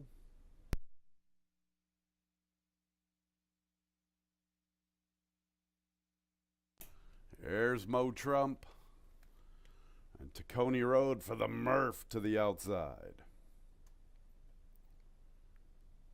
Ready for the pick six. And there they go. Slow start. Gold in them hills. Quick start for Hot Rod Rumble. And Pay Zone is also flashing a little bit of speed. I'm going to Mo Trump and Tacony Road. They're not really going as quickly as expected. From the inside, Gold in them hills, and to his outside, Lucky Mucho Man, Hot Rod Rumble, and Pay Zone. And they're kind of taking it easy on one another. They build up nearly 5 lengths to Mo Trump, and Gold in them hills advancing along the rail. Tacony Road is somewhat under a drive from the outside, and he's 7 off the lead, or 6 lengths off the lead at the 3/8. And at the back is Lucky Mucho Man. 22 3/5, pretty soft for the top two. Hot Rod Rumble and Pay Zone. Mo Trump gets a little closer. Gold in them hills from the rail, then Tacony Road. And Lucky Mucho Man a little overclassed with this step up in class. And Hot Rod Rumble's had enough of Pay Zone. Mo Trump makes a move for second. Gold in them hills tries to also advance along the rail. Tacony Road to the far outside. Hot Rod Rumble. Tacony Road is trying to pick up his stride to the outside. Here comes Tacony Road after Hot Rod Rumble. Hot Rod Rumble. Tacony Road for the Murph. 2 in a row, Tacony Road. Hot Rod Rumble was second, then Mo Trump and Gold in them hills.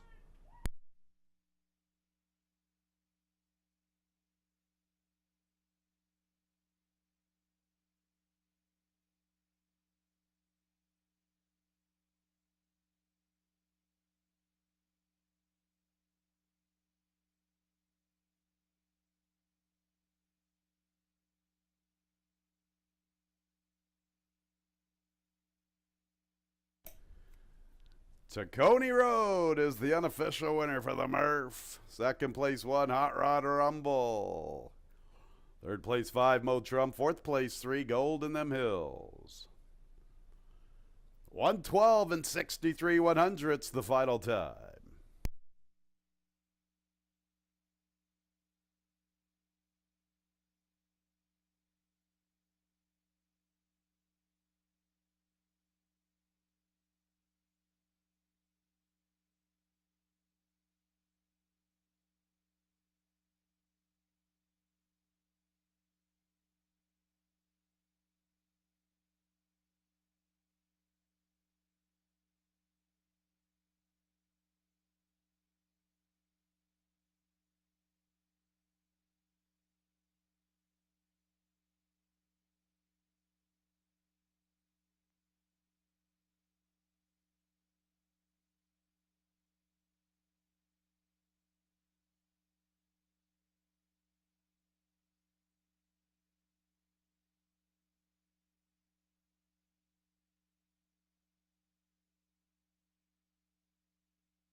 And race 3 is official. 6-1-5-3 top 4 finishers. There's Tacony Road, 2 in a row. 3-year-old Bay Gelding by Klimt out of the damn Finger Painter. Owned and trained and bred in New York by the Murph, Tim Murphy. 400th career training victory for the Murph. And how about the one and only Sam Walker in the winner's circle?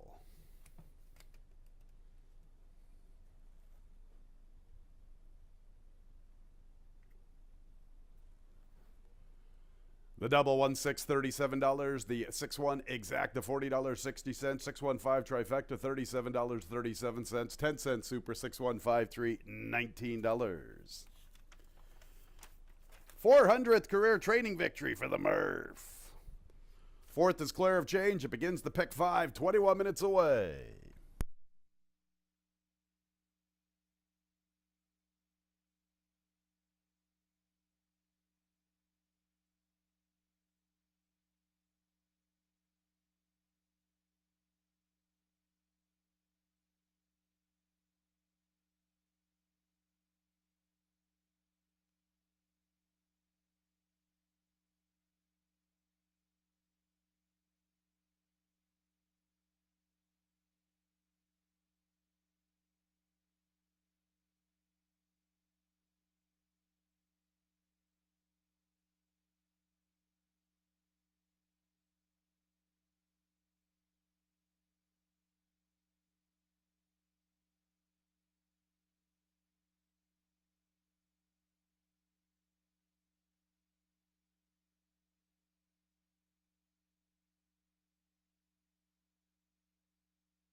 Got 12 minutes to post for race number 4. Good looking effort from Tacony Road.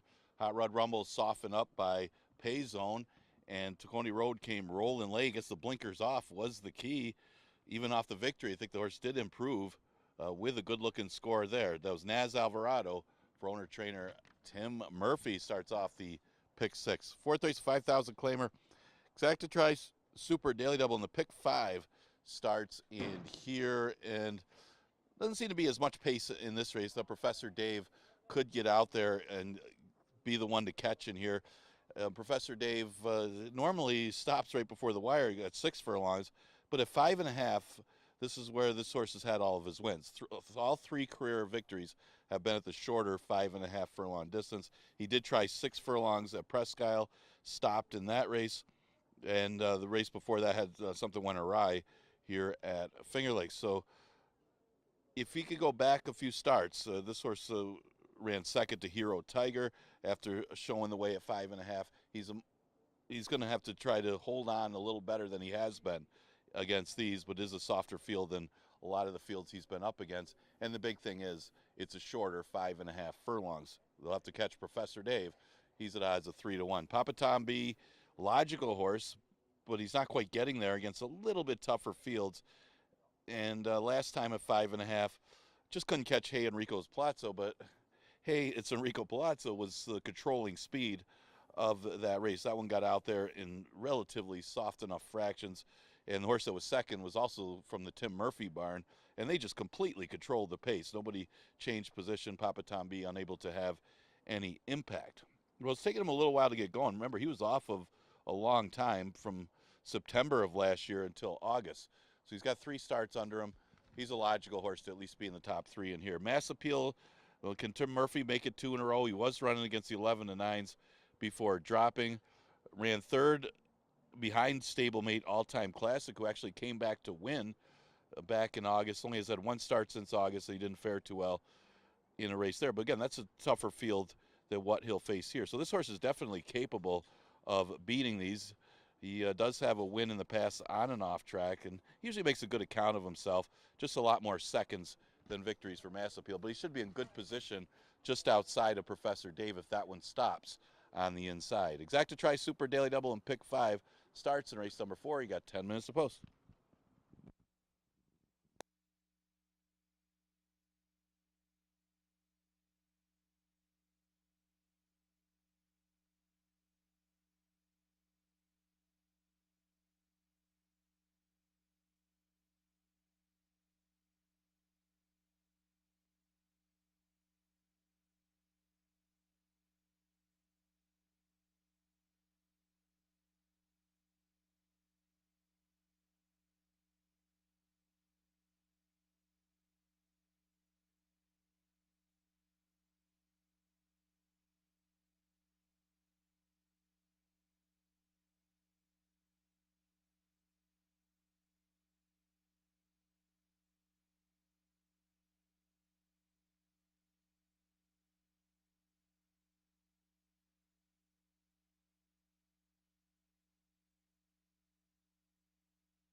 And bugler Sam Walker has the horses coming onto the track for race 4, 5.5 furlongs, 3-year-olds and up, non-winners of a race since January 31st, $5,000 claimers.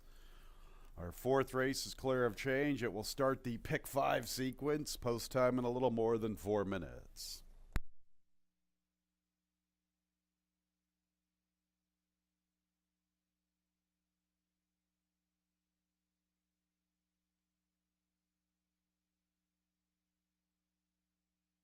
Here's the field one. Papa Tombi, Jeremiah Flores, 7-5 favorite. 2, Professor Dave, Cabercoa. Salty Veteran 3, Dean Verdile, the 11-year-old looking for his 13th career victory, Jackie Davis. 4, Bustin' the Rules, Jose Ventura. 5, Big Bad Bud, Nazario Alvarado. 6 horse, Mass Appeal. Eamon Harkey, the Murph, looking for back-to-back training scores. That's the 6-pack in the 4th, beginning the pick 5, a little more than 3 minutes until post time. Pick 5 time on the Tuesday card, the Halloween program. 6, Mass Appeal will be my top pick. How about the Murph? 400 career training victories. His homebred Tacony Road rattling off a 2 in a row. The Murph's looking for 2 in a row himself. Let's forgive the most recent effort. How about the effort 2 back on the 22nd of August? That's a pretty good race to Drossel Diem and all-time classic, his stablemate. He's run some good races in the past. The race earlier in the season over that sealed sloppy racetrack back in early July, a good second to Conformist. Conformist and Production Credit would be pretty tough in this spot. You see CMA and Almendro part of the company lines. Mass Appeal with that nice outside post. I think he's a hard hitter at the $5,000 level. 7-2 seems fair enough, especially considering recently he's 3-2 and 5-2 in his 2 recent starts at this level. Let's give the 6 Mass Appeal the nod for the top spot. How about the training season for Paul Barrow? Boy, he's on the heels of perennial kingpin Chris Englehart, shaping up to be a pretty good trainer's race in the final 11 days. Papa Tombi is the favorite right now. 3 consecutive third-place finishes, all for this $5,000 level. Maybe he wakes up against this group. Obviously, he has a lot of past class in his corner. He was good enough to win last year for $11,000. Seems like a good fit for the level. The price is a little light, though, at 3-2. 2, Professor Dave. Maybe he's the one on the board. Him and the 6 Mass Appeal, both 3-1. Professor Dave looked pretty good 3 races ago, although I've never been a big fan of horses who build up big leads at the 8th pole and can't seal the deal. He is 0 for 4 on a wet racetrack, but he does have a couple of placings. Recently at Presque Isle, he was out there winging it before fading. That was his first start in a couple of months. Perhaps he'll be a lot tighter this afternoon. He is a Florida bred. We saw the Florida breds have some success yesterday. I've been preaching this for a couple of years. Floridians in the mud. You could do worse. Why not Professor Dave at 3-1? And then after that, the 3, Dean Verdile, soft spot in my heart for the salty 11-year-old, salty veteran, the grizzled veteran, the 11-year-old looking for his 13th career score. 3 victories and 23 appearances on wet racetracks. Didn't run much recently on the 17th of October. A couple of the races before that, not bad, especially the 1 3 back in the defeat to Lover's Leap. Maybe he steps up and gets some reversal of form. Forgive his last race, a little bit of a long shot look, although not that big of a price at 5-1. The 6, Mass Appeal. Let's see if the Murph can make it 401 career training victories. That's my top pick. 6-1-2-3 to start our Tuesday pick 5.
The horses are approaching the starting gate.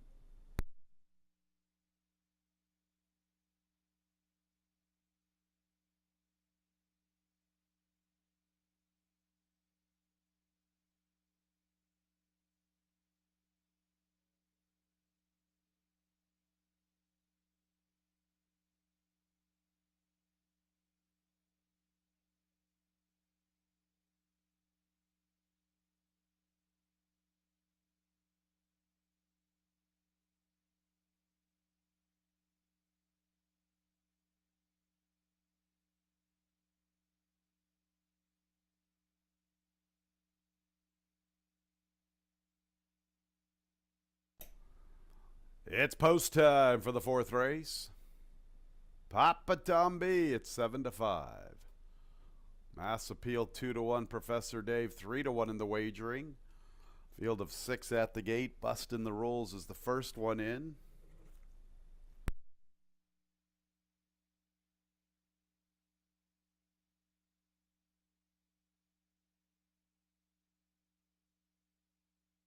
There's Papa Tom B. Up next, Professor Dave.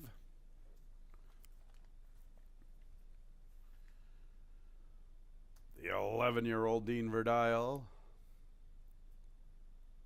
Big Bad Bud and Mass Appeal.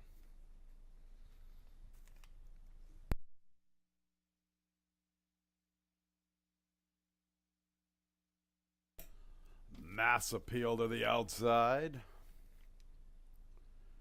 Ready for the pick 5. And there they go.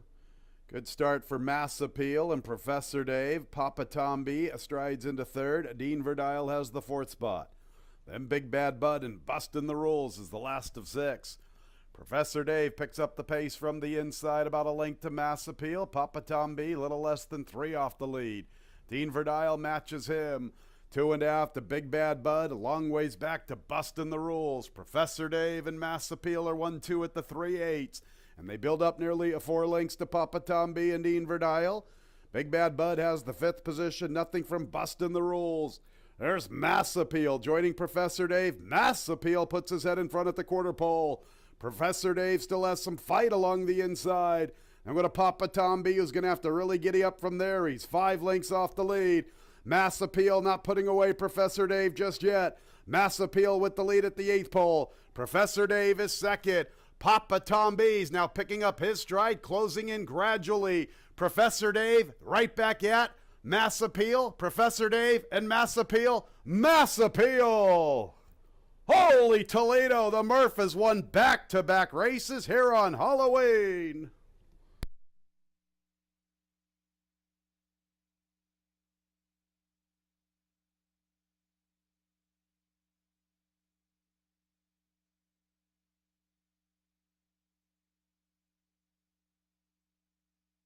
And a somewhat subdued Tim Murphy. Expected a lot more energy and excitement out of him. Obviously, he is waiting for the official results of the photo. Mass Appeal and Professor Dave, 1 minute 7 and 25 100ths, the final time.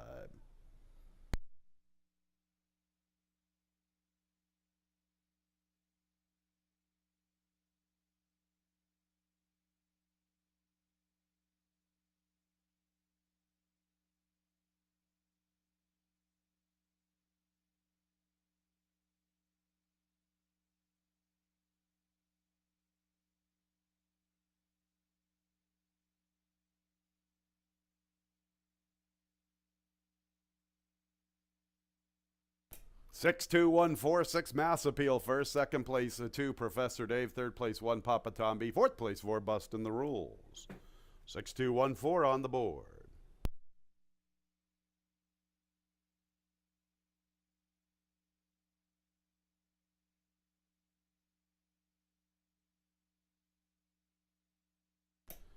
What's going on here at Finger Lakes on Halloween? Murphy and Walker in the winner's circle for back-to-back races. Mass Appeal, a 7-year-old dark bear brown gelding by Speightstown.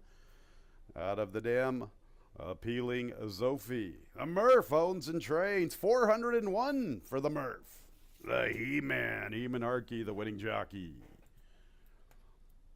Mass Appeal was bred in Kentucky by My Meadowview LLC.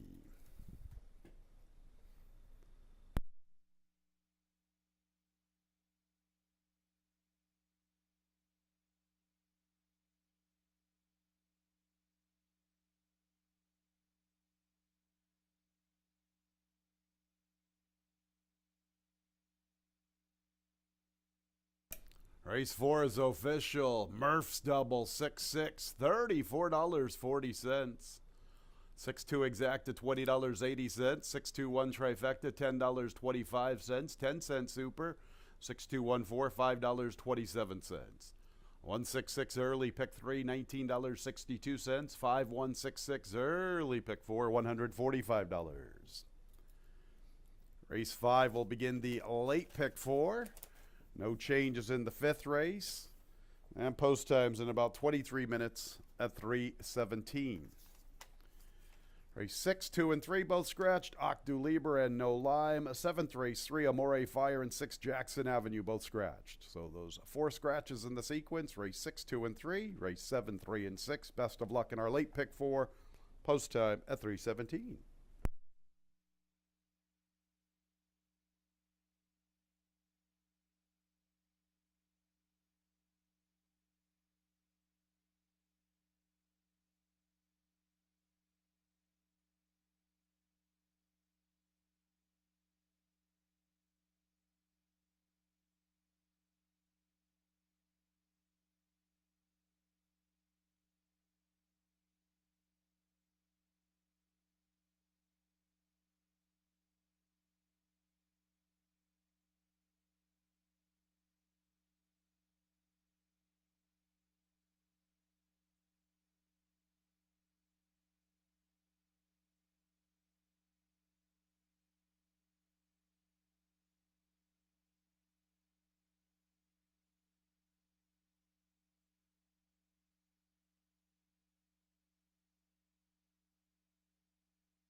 All right, 14 minutes to post for race number 5, and that was Professor Dave and Mass Appeal battling it out to the wire.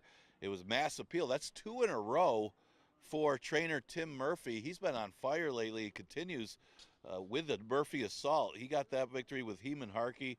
That'll start off the pick 5, but he sweeps the 3rd and 4th race. Well, there was no double, but there was double. 3rd and 4th race double, as he had Tacony Road at a finger painter, and then that one was one he owned. Mass Appeal gets the victory the 4th. So congratulations to Murphy, as he's been on a roll. He got bet too. That one went down to even money. 5th race, an allowance race. 3-year-olds up, which have not won 2 races, goes a distance of 1 mile and a 16th. It's another race that doesn't have a lot of speed, much like the last one, as the speed ran 1-2. Predicted in this route race, looks like the main speed of this mile and 16th race. Now, the question is, will anybody be able to push him early? Tiz Lucky has shown some speed, but wouldn't expect that one to do a 48 and change or 49. So predicted will be the one to be on the lead, see if he can go all the way in here against these horses. As he's failed to deliver, though, as he was a beaten favorite when he raced in October. And the race before, he had his number taken down in a sprint. But I think his horse is better going long anyway, and it seems like he has a tactical edge on these rivals as the main speed. The 7 American Halite, this one broke his maiden, looked good breaking his maiden on the stretch out, and yeah, he's bred to go long. This one's a horse by Arrogate, got big numbers for the off track, although it's drying out there. To his first time Lasix, it's got ascending numbers. He's running better every time, so you always want to see an improving horse, and this is one of them. Mentioned Tiz Lucky. Tiz Lucky always fires. The horse ran well. Just didn't have the great pace scenario last time in the slop. Stopped the spread, a pretty good one as well. But he's knocking at the door. He's had a couple of tough fields that he's been up against, and maybe he could get the trip here, but doesn't seem to be a lot of pace. But he's one that could stay close early with predicted, sitting outside of him. The one is Connect the Brox. Threw this one in as a long shot at odds of 17-1, almost the longest shot on the board. Obviously doesn't have the numbers to really do it in this race, but he broke his maiden back in June, and then just didn't fire a couple starts in a row. So they gave the horse a little bit of a break from July to October, and then got a sprint tightener. It wasn't going to have any impact to that race against Tommy Gunn. And, of course, Tacony Road was second in that race. So maybe not as bad as it looks, getting beat a few lengths in that sprint. Better distance today. This horse can maybe make it into the Super and add a little value. Exacta-Tri Super Daily Double and Pick 4 starts in race number 5. You got about 11 minutes to post.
On the track for race 5, 1 mile and 1/16 allowance conditions. Now winners of 2 races, 3-year-olds and up. No changes. Here they are. Number 1, Connect the Brox, Jeremiah Flores.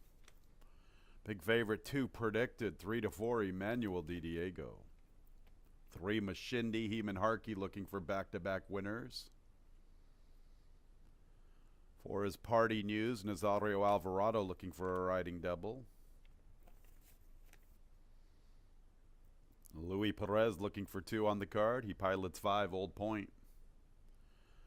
6, Tis Lucky, Joel Cruz. 7, American Halite, Jackie Davis. Late pick 4 starts here in the 5th. A little more than 4 minutes until post time.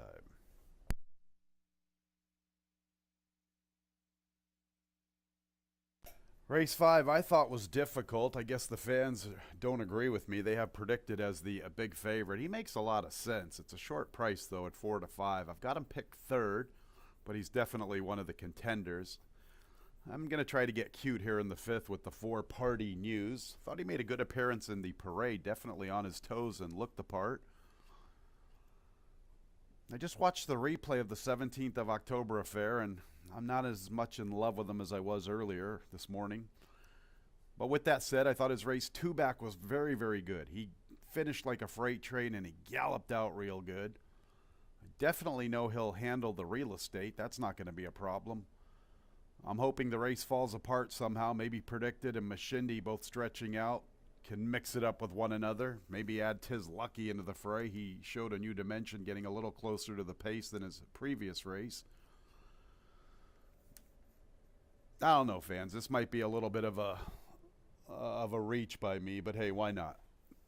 4, Party News at 14-1. Try to get an upset here to start our late pick 4. 6, Tis Lucky's a beaten favorite in a similar condition. He did all the heavy lifting trying to race with the eventual authoritative winner, Stop the Spread, who was coming in, I believe, from Kentucky and had really showed some off-track form in the past. So that was not a bad effort by Tis Lucky. He makes a lot of sense, and if you liked him last time a couple of weeks ago at 3-2, you probably really like him at 4-1. He's my second pick. 2, Predicted, obviously makes a lot of sense. He looked good when winning, but unfortunately was disqualified on the 18th of September. Try to stretch out their Street Cop Officer and Pot of Gold.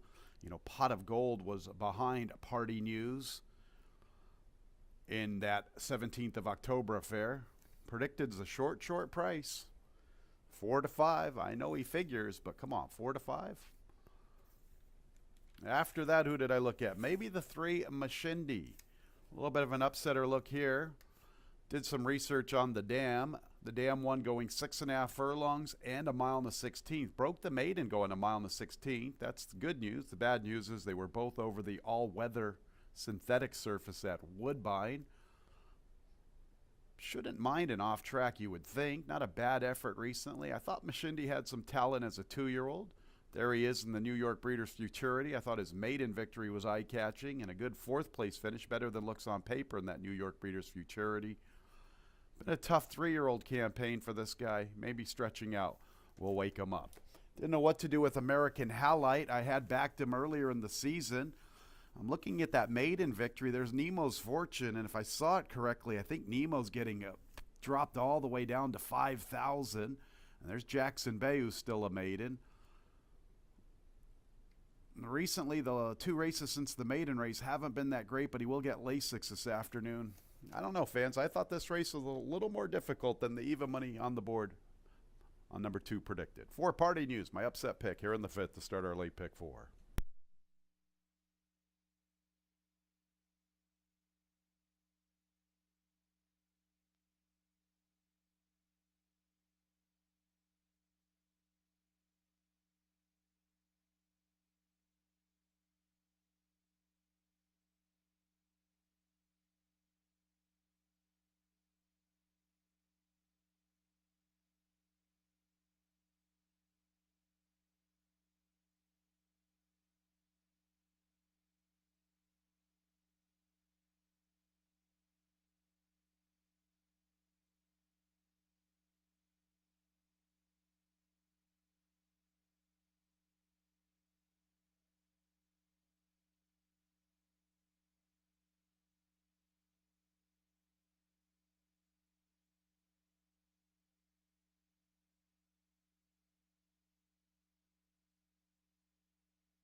Nearing the gate.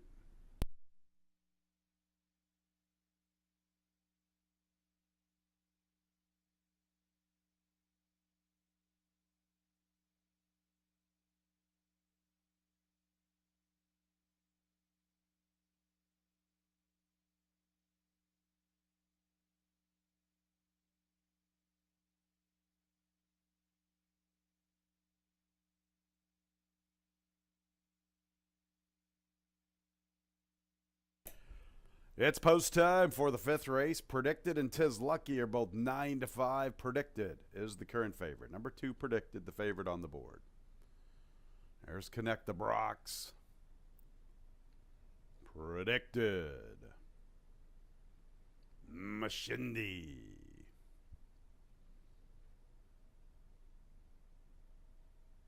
Party News.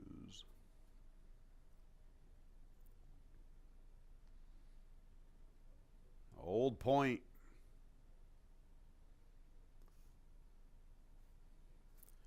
Tis Lucky and American Halite.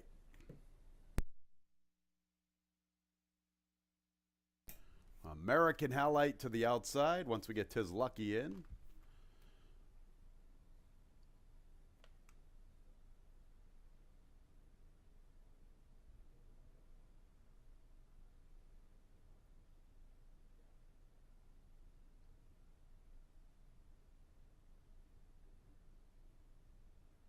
One more to load. American Halite to the outside.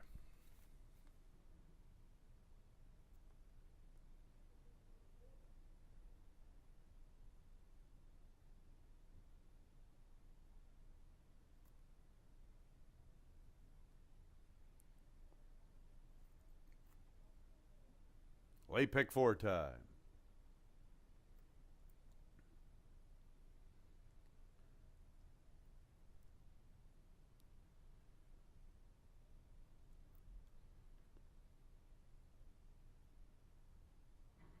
And there they go. Predicted and Tis Lucky are out for the lead. Mashindi's up close. Then Connect the Brox.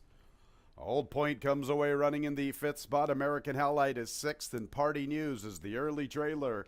And Tis Lucky's making the pace all by himself. He opens up at the 7/8. Predicted is under a nice hold. From the inside is Connect the Brox. Mashindi has the 4th spot. Party News makes a bit into 5th, riding the rail inside of Old Point. American Halite goes with them. Tis Lucky and Joel Cruz with the top spot entering the backstretch. Almost 3 lengths to Predicted. From the inside, Connect the Brox. Mashindi has a little more than 5 to make up at the 5/8. Old Point advances in the 2-path. Party News holds his spot from the rail. American Halite's 3 or 4 wide up the backstretch run. 24 and 1/5 for Tis Lucky. 49 and 1/5 the half. Tis Lucky still with the lead to himself. Better than 3.5. And second is Predicted. Connect the Brox third. Mashindi's making a move for third from the outside. They go to Old Point, Party News, and American Halite, and Tis Lucky has things to his liking. Building up a comfortable lead midway through the turn. Now Predicted's picking up his stride. Predicted's trying to close in after Tis Lucky. Tis Lucky and Predicted, really no change. Mashindi is third, then American Halite.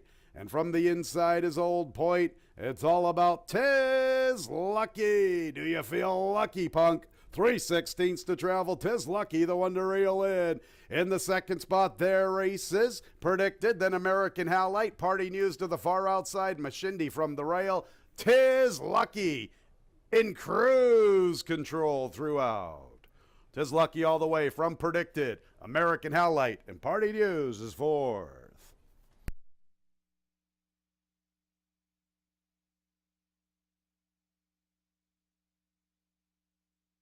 147 and 91 100ths. Do you feel lucky? Well, do you? Tis Lucky. 3-2 favorite all the way under Cruzy. Joel Cruz, 147 and 91 100ths. 2 Predicted, second throughout, then 7 American Halite, and 4th place to the 4 Party News. 6-2, 7-4 on the board.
'Tis Lucky.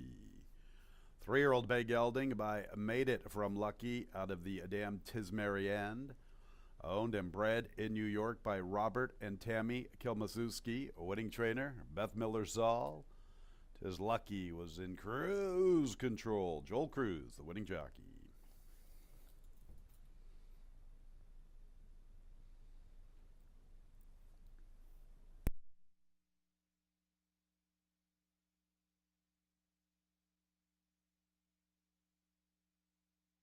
Race 5 is official. 6-2-7-4. The double 6-6, $13.60. A 6-2 exacta, $19.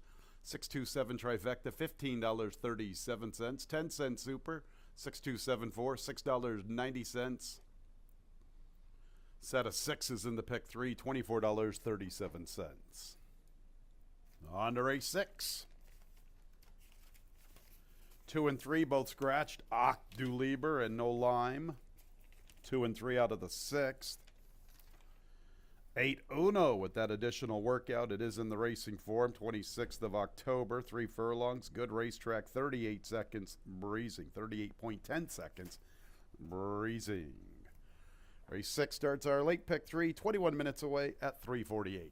Hey fans, don't forget, beginning on Monday, we will be moving up our post time to 12:15. Got to change the clocks this weekend.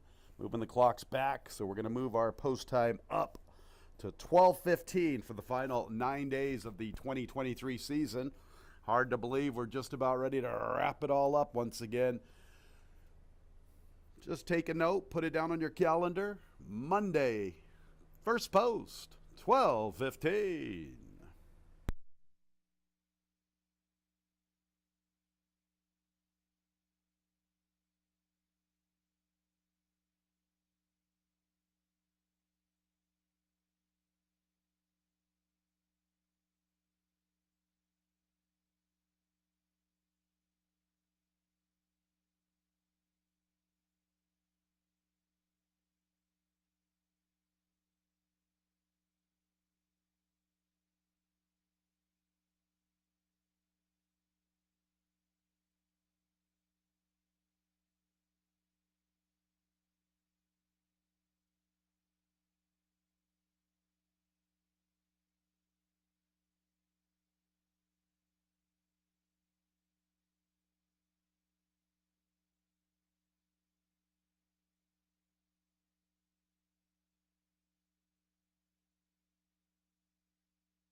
Getting ready for race number 6, and yeah, the race 5 figured to be a paceless race. It was Tiz Lucky who took the initiative by Joel Cruz. It was smart tactics by Joel, as the force predicted, to sit back, and Tiz Lucky controlled things up front and was able to go all the way. Great tactics. That one for trainer Beth Miller-Saul starts the late pick 4. As we go to the 6, 5,000 claimers, non-winners of 2 races since a date or never won 4 races. Scratch the 2, Octaliber, and scratch the 3, No Lime. And yeah, you got a horse that has run against some tough horses on the grounds, even ran in a stakes race not that long ago, towards the end of last year. Uno was in the Genesee Valley Breeder Stakes in September of last year. Well, this year, after trying some tougher New York races, came back against a tougher group of starter allowance courses and took care of business relatively easily that day. So it's a little scary that this horse shows up off of a long layoff for 5,000. Yeah, it's scary. I can't blame anybody for taking a shot against, but man, Uno for 5,000 looks like the speed of the race as well. He's going to be awfully tough. He's at odds of 6 to 5. It's a $250,000 2-year-old now in for 5,000. If you're looking for somebody to beat him, well, you got the 7.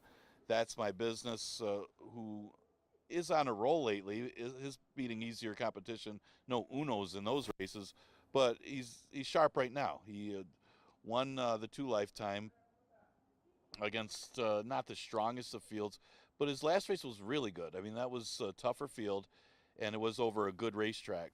So he's on his game right now.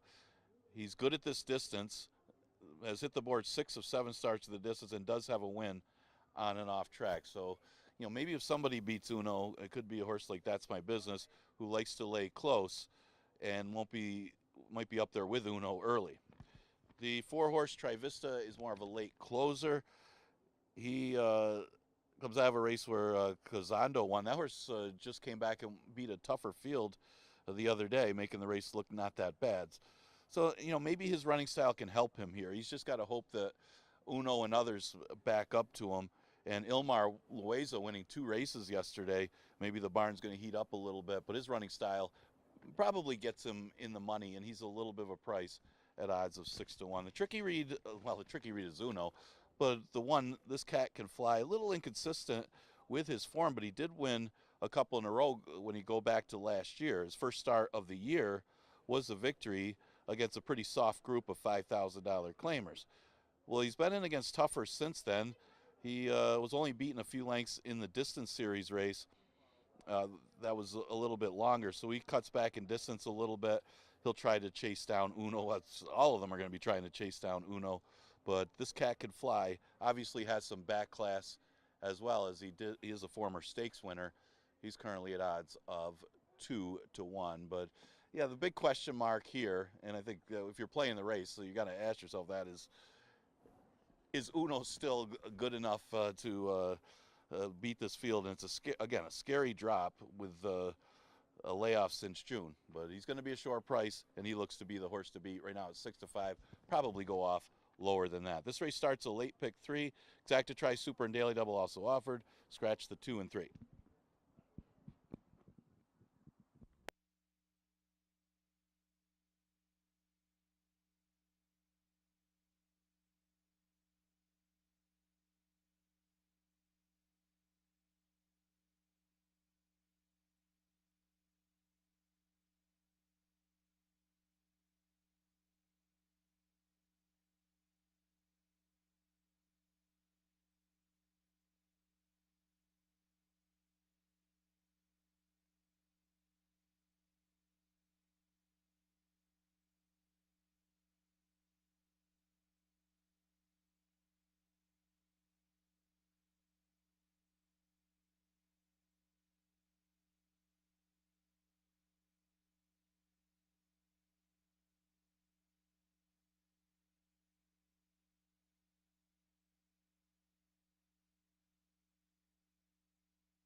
On the track for race 6, 1 mile and 70 yards. 3-year-olds and up, now winners of 2 races since January 31st. They're now winners of 4 races, $5,000 claimers. Won This Cat Can Fly, John Davila Jr.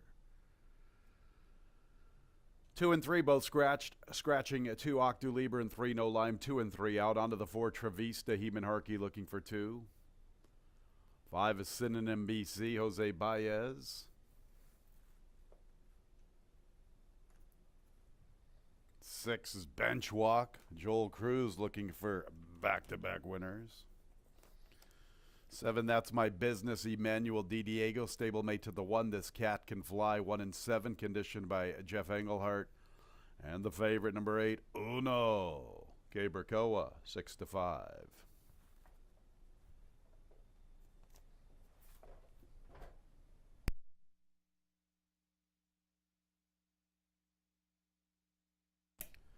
That's the field for race 6. A little more than 3 minutes until post time. Race 6. We'll start our elite pick 3. 8, Uno is the top pick. Some question marks, though, surrounding Uno. He's in for 5. He hasn't been seen since the middle of June. He was avoided claim in the middle of June on the 14th. Only has a couple of recorded workouts. And they're not really spaced together very nicely. The 7th of August and then the 26th of October. He's got a lot of past class. He likes to win races. In for 5. He's the horse to beat, but boy, there are some question marks, and he's a short number on the board at 6-5. Sharp horses win races. The sharpest horse in the race is the 7, That's My Business. He's looking for 3 in a row and 4 out of 5. Seems to be aggressively placed by Jeff Engelhart. He's an authoritative winner for 11, but his 3 races thereafter, that good-looking score, are in for 5. Boy, Jeff likes to get aggressive. He and Photos Finish like to win races. Here's a horse who was good enough to break his maiden by 7.5 for 11. He had every right to try this horse for $11,000. But Jeff likes to keep that win percentage up, and this is a sharp horse. And if you're going to try to beat Uno, this might be the guy to look at. That's My Business, my second pick.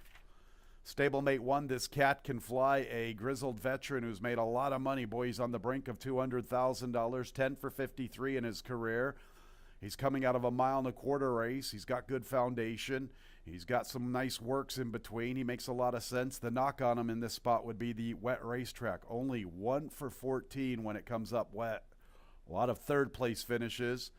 But look at his record on a fast track. Much, much more proven when that racetrack is fast. Although if you really dive into his form back in late September in 2022, there's a good third over a sealed good racetrack. He's capable, no question about it. I'll pick him third. And after that, I looked at the 4, Travista. Travista has a back-to-back third-place finishes. 7-year-old has won 9 of 50. He's got a boatload of seconds and thirds. Kind of see it happening again for him here in this spot, a minor placing. Looked like the 5, Synonym BC, put the front bandages on for this spot. And then you get 6, Bench Walk, who looked really good winning 3 back. But then he didn't look too good thereafter. Boy, what do you get with Bench Walk? Just nothing in the form of consistency. That race 3 races ago, boy, could he ever duplicate that? He did win once upon a time for maiden special weights. Mixed bag here with Bench Walk. You just don't know really what you get. 8, Uno's the one to beat with all that past class, but he has a lot of question marks. 7, That's My Business. He's the sharpest horse on paper. Take a look at him.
The horses are approaching the starting gate.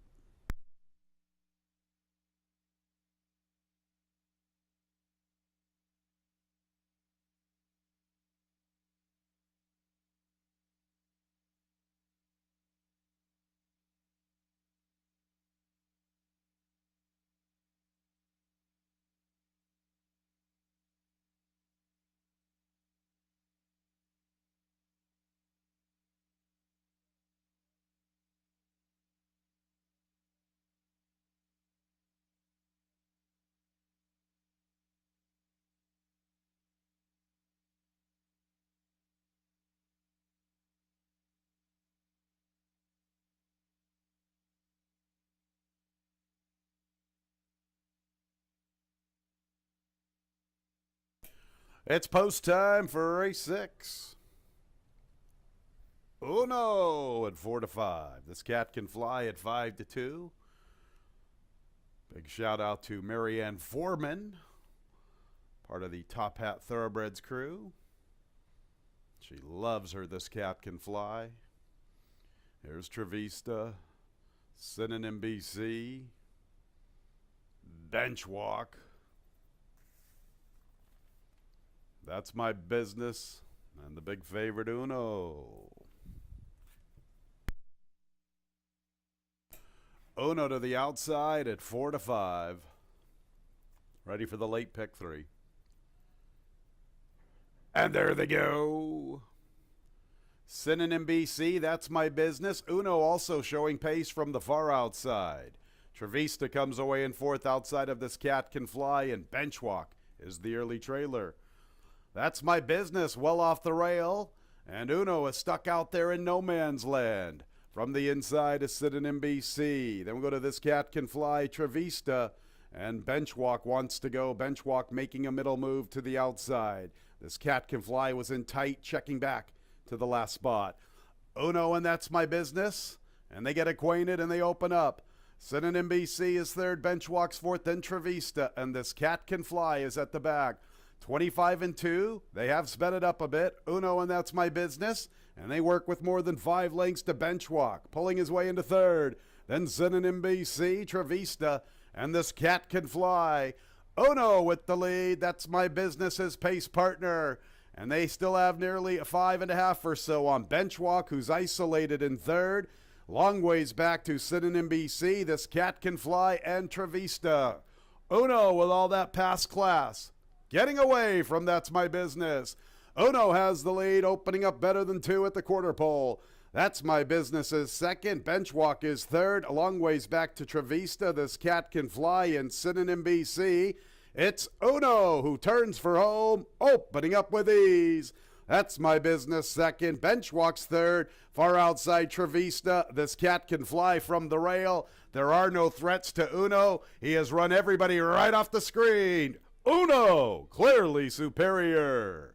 This Cat Can Fly, striding home into 2nd. And then it's Benchwalk and Trevista. Trevista 3rd, Benchwalk 4th.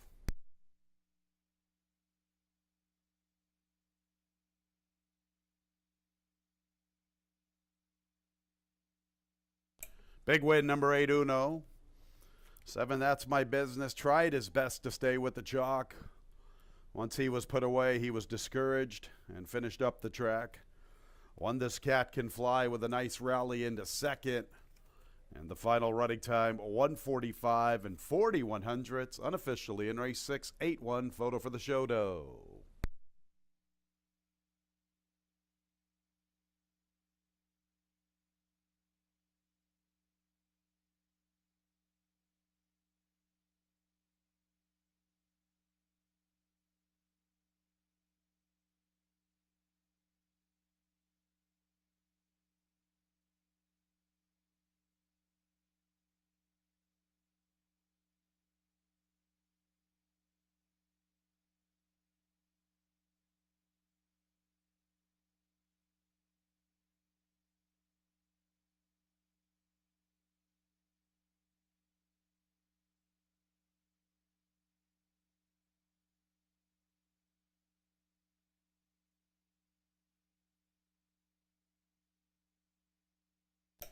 Third place, 4, Travista. Fourth place, number 6, Bench Walk.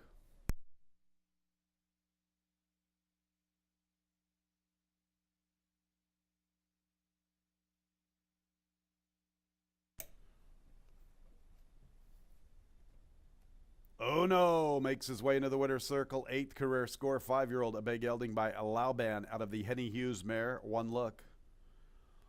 Michael S. Ferraro owns and trains. The winning jockey is Gabergoa. Winner was bred in New York by Spruce Lane Farm. Built right, Lynn Farm. Having a little trouble here with this breeding line. We know he's a New York bred. That's one thing we do know. Uno, the unofficial winner from race 6.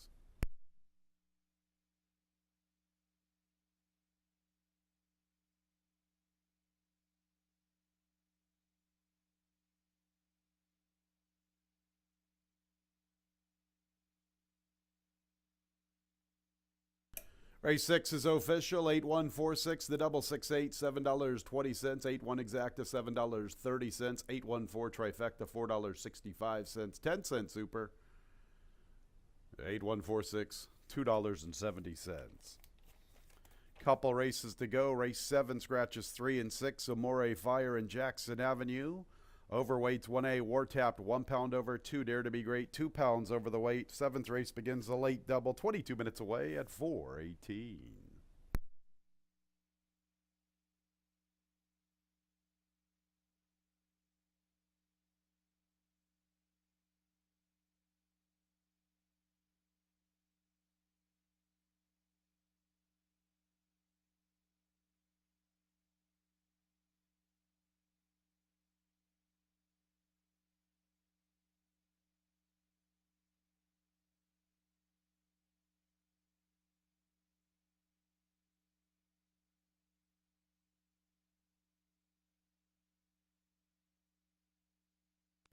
We had a claim out of race 6. The winner 8, Uno, moves to the barn of Jeff Engelhart. Photos Finish LLC, the owner. Photos Finish and Jeffrey Engelhart claiming 8, Uno, the winner from race 6.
11 minutes of post for race number 7. And yeah, no doubt about that winner.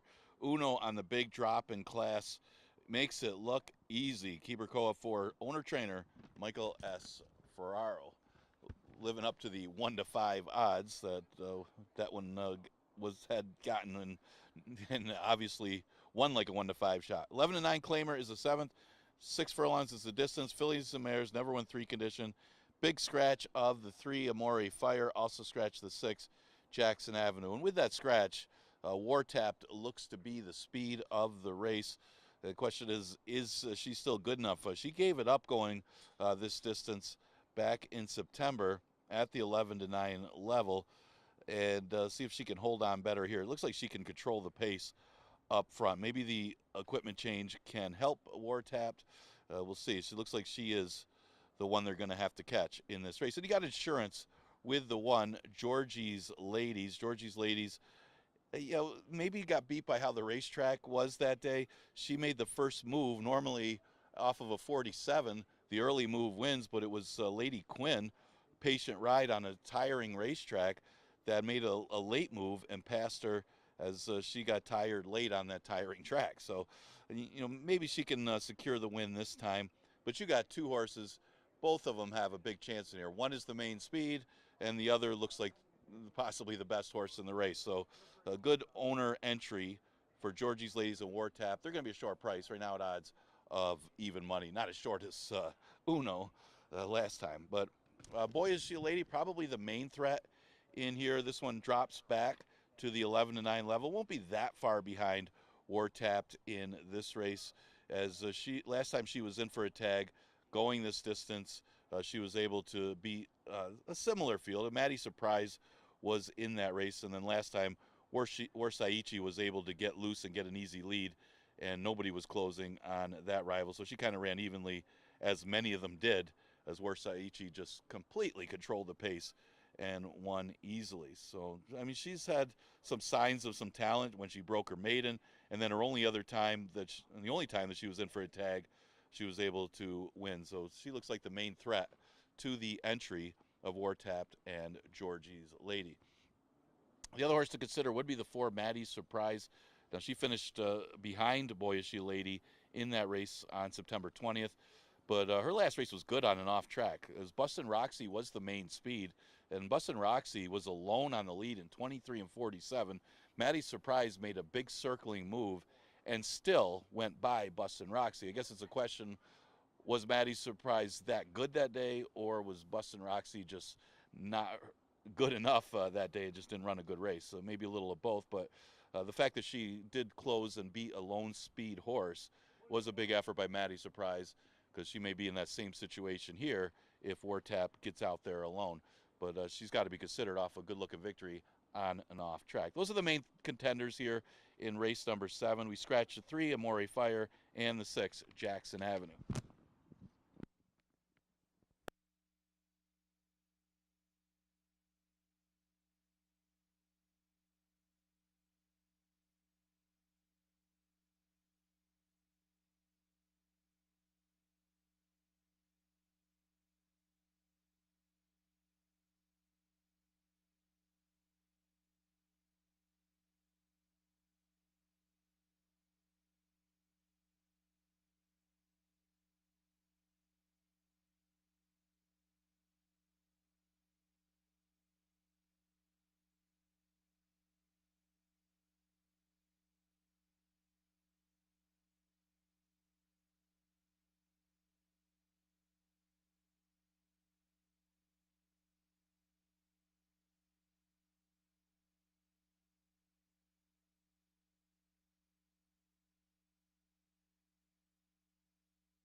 7 fillies and mares, 6 wagering interests, 6 furlongs. Race 7, 3-year-olds and up now, winners of 3 races. Claimers 11 to 9. Scratch 3, Amore Fire. Also scratch 6, Jackson Avenue.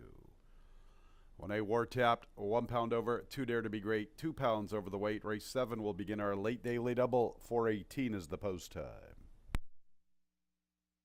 Here's the field. Number 1, Georgie's Ladies. Louis Perez looking for a riding double. Michael S. Ferraro looking for a training triple.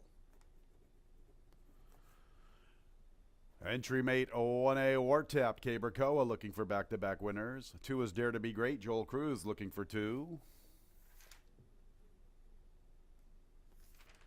4, Maddie Surprise gunning for 2 in a row. Emmanuel Di Diego. Up next, 5, Boy Is She a Lady, John Davila Jr. Scratch 6, on to the 7, Misty Gale. Heeman Harkey's looking for 2 on the Tuesday card. And Stephen Fred is in the saddle, number 8, Tasty Wave.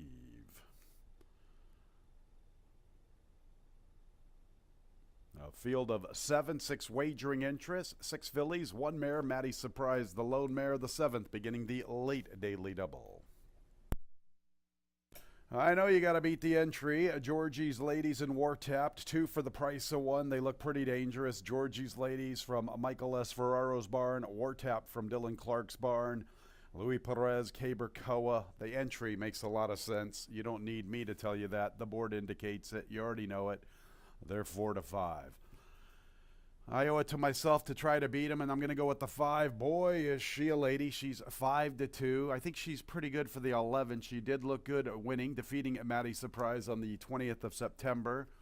I did like her maiden special weight victory. Her allowance races haven't been that great, though. Not a bad 3rd place finish to a Little Miss Sunshine and Angie Richards' favorite gal, Tequila. Boy, is she a lady, dropping in for 11. Perhaps she sits a nice stocking trip and comes with her run. Cabercoa was the regular pilot. Then it was Emmanuel Di Diego. Now we get the Finger Lakes Hall of Famer, John Davila Jr. Boy, is she a lady. My top pick at 2 to 1. Georgie's Ladies obviously makes a lot of sense, and then you get War Tapped, 2 for the price of 1. The entree's not as good without something on the side. Georgie's Ladies, this is her best spacing in quite some time, in my opinion. You look at the 4th of July race all the way to the 23rd of August. She made a big run that day after all that time off. Just came up a little short, came back quick, and then got to the winner's circle. She's been running pretty frequently. You know, you go the 23rd of August, the 6th of September, the 20th of September, then the 4th of October. It's a lot of races. This is very, very good spacing. She gets 27 days. She has a nice work in between. She makes a lot of sense. My knock on Georgie's Ladies is she gets the lead at the 8th pole frequently and doesn't seal the deal. That's always a little cause for concern. I've been talking about it this season. You got to be careful. You got to be a little leery with these horses that find the front at the 8th pole and just can't see it through. You get War Tapped coupled with her, who's very, very speedy. I thought War Tapped looked sensational when winning an $11,000 race on the 4th of July. Claimed out of the recent 11 two-back. Had the lead at the 8th pole, but couldn't go on with it. Stepped up to the allowance ranks. I like the aggressive placing by Dylan Clark, putting her back in for 11, coupled with Georgie's Ladies. Boy, they look tough at even money. How about a long shot look? Can we find one? Maybe the 8 Tasty Wave. Let's just forget about the recent race on the 23rd of October. That was an allowance race. I've also talked about this angle. You know, you get somebody like Georgie's Ladies who you think is going to be one of the major players in here. Go find yourself who has running lines with that horse. That would be Tasty Wave. She's 3rd 2 races ago. She's 5th before that. I think she fits nicely for 11. I like the outside post, and we're going to get a bit of a price. She is 11 to 1, and she does have a favorable record on a wet racetrack. She has 3 starts with 1 win, 1 second, and 1 third. This could be our little long shot pick here in the 7th. And then the 4, Maddie Surprise, who I think fits nicely for 11. She's done nothing wrong at this tag. She was 2nd 3 back. She was victorious in her most recent race. I like the fact Rachel's keeping her in for 11, gives her her best shot, and she is the lone mare. 5, 1, 8, 4 in race 7, beginning the late daily double.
It's post time for the 7th race.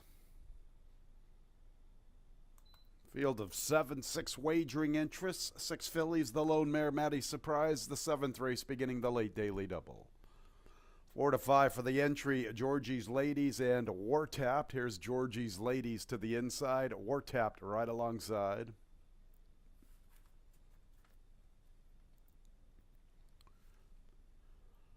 Four to 5 for the entry, 8 to 5, Boyish Lady.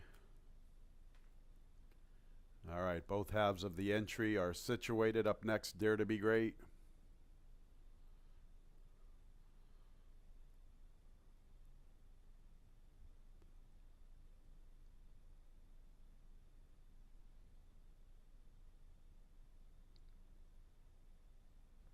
Dare to Be Great.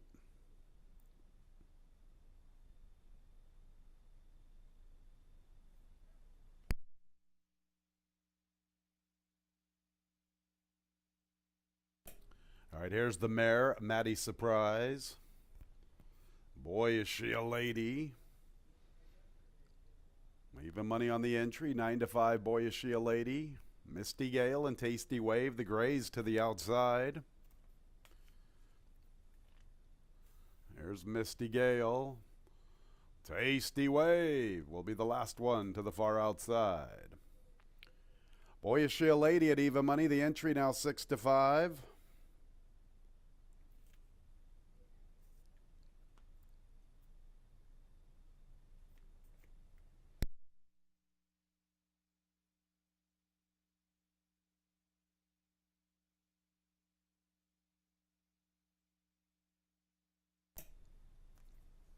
Tasty Wave, the last one to load. Late daily double time.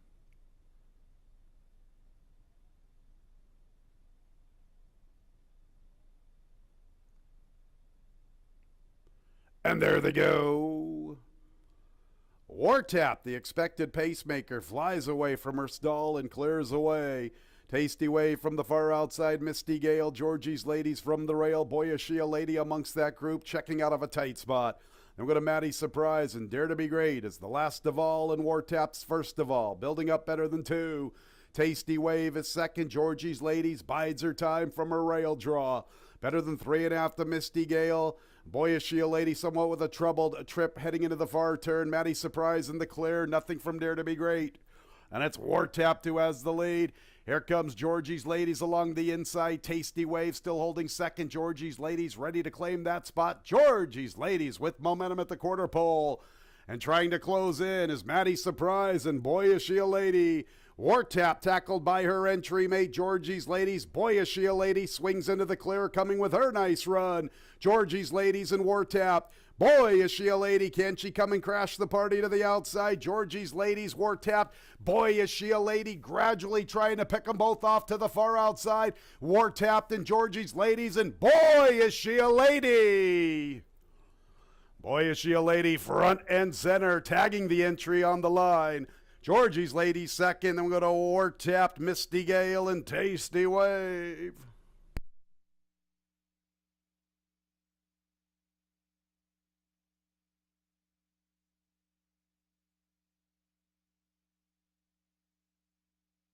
$113 and 36/100ths, the final time from the 7th. Pretty much a chalky affair with Boyish Lady at 4 to 5 and 8 to 5 on the entry. Boyish Lady to the outside. Up in time. Hold all tickets.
5 Boyish Gia Lady first. Second place 1 Georgie's Ladies. Third place 1A Award Tapped. Fourth place 7 Misty Gale. Fifth place 8 Tasty Wave for the Superfecta.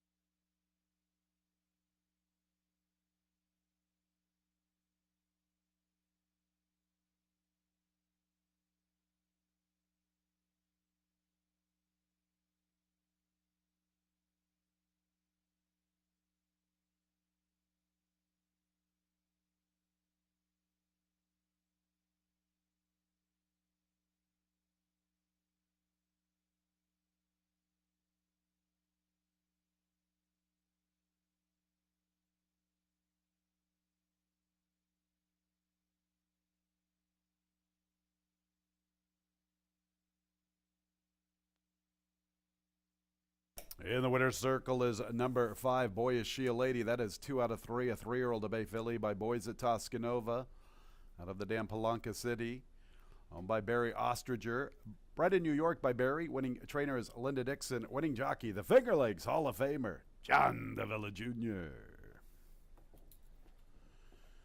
Seventh's in the books. 5-1, 1A, 7-8. The double 8-5, $5.30. 5-1 exacta, $6.90. 5-1-7 trifecta, $6.45. 10-cent super 5-1-7-8, $3.82. One more race to go on the Halloween card. Number 1 in traffic, 2 pounds over the weight. The Nightcap in about 21 minutes at 4:49.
All right, getting ready to conclude this Halloween card. Hopefully everybody had a good time. Of course, be safe tonight with all your Halloween activities.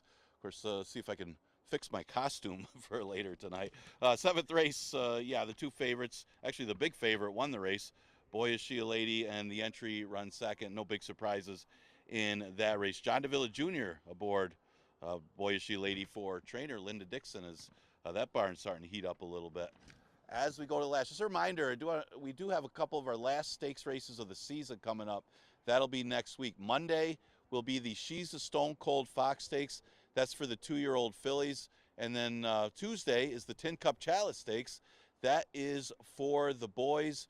Those are the last two of the 2023 season. Remember, next week as well, we're going to go to an earlier post time after the change of the clocks. 12:15 will be the first post, starting Monday, November 6th. Okay, we got a pretty wide open group for the last race on the card. It's an 11-9 claimer. Non-winners of races to date or never won 4 races. Goes 6 furlongs. And just see by the board, no big favorite just yet. I did go with Isle Storm, just watching track bias more than anything. This horse was running against the 2 state breds for a while, and then last time, that was the day that inside speed was absolutely horrible. The only time that this horse, well, first time in a while that this horse dropped in for a tag. So maybe you could forgive the effort when this horse did show some speed and quit on the dead inside day. Now, it does have to deal with the 7. I know you ain't talking to me, has tactical speed inside her as well, but when she's on her game against these claimers, she should be awfully tough. Depends on the race flow for Isle Storm, but she deserves another chance after being on the slow part of the racetrack in her last start. The 5-horse Lady Quinn, well, her race looks similar against Georgie's Ladies, as did Boy, Is She a Lady race in race number 7. She made that big move, or Georgie's Ladies made that big move and then flattened out. Lady Quinn was able to take advantage on a day that was a tiring racetrack, and she was able to get up to get that win. So she's a strong player in here off of that victory, and she looks to make it 2 in a row. Another one that's kind of logical in a race that you can make a case for a few of them. Ramon is another one that's had some tough luck. She always fires, but doesn't always get a trip because of her running style. Last time was a good third. She did break a little bit slow, but Towering Gaze was a little bit of a surprise. That was a big long shot that won that race going 6 furlongs. Same distance today for Ramon. She's never won on an off track, but then again, her overall record, she's got a lot of seconds and thirds. She's 4 for 6 in the money on off tracks as well. So it's mainly because of her running style, and she's a top 3 threat again today. Well, the horse I used for 4th was a 20-1 morning line. She's now one of the horses getting bet at odds of 3-1. Talking about the 3 Clifton Punch, who ran 3rd in her last race. She made up a lot of ground. Of course, a bunch of them did. That's why this horse is more appealing at 20-1 as she is as 3-1. I mean, Fast Fran was the main speed. She's going to win. And then the horses that were chasing were kind of getting tired, with the exception of Dosage and Mimosas. But Clifton Punch, In Traffic, and a couple other ones did all make late moves. But she ran well, and she probably made up the most ground. And she's usually not that far back as she was that day. And the other thing is, she's not bad on an off track. At least she hasn't been in the past. I demand a little better price, though, if you're backing Clifton Punch. Those are a few of the ones that I liked in a pretty competitive last race on the card. We are going to continue live racing Monday through Wednesday, so next dive day will be tomorrow with a 1:50 post tomorrow. We'll see you then.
Coming onto the track for the nightcap 6 furlongs, fillies and mares, 3-year-olds and up, now winners of a race since January 1st, or now winners of 4 races. Claimers 11 to 9, races for 5,000 or less, not considered in eligibility. The one in traffic, 2 pounds over. Tuesday's nightcap in a little more than 3 minutes.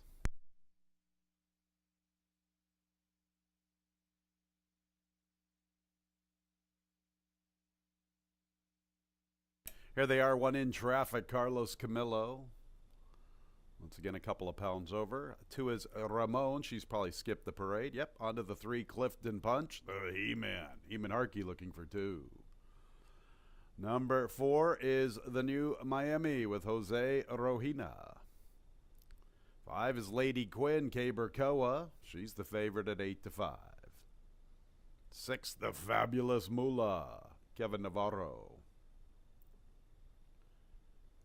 7, I Know You Ain't Talking to Me, Christian Navarro. 8 is La Cafetera, Rafael Rojina Jr.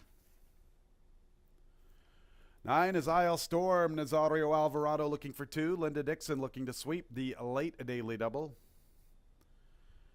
And as she usually does, skipping the parade, number 2, Ramon with Jackie Davis.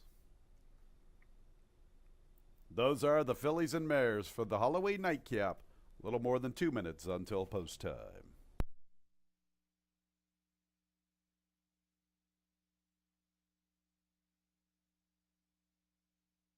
One more race to go on this Halloween card. Just like yesterday, we're going to save the biggest field for the nightcap. So we've got 9 fillies and mares. Nice race. A little superfecta time. Lady Quinn's the short-priced favorite on the board at 8 to 5.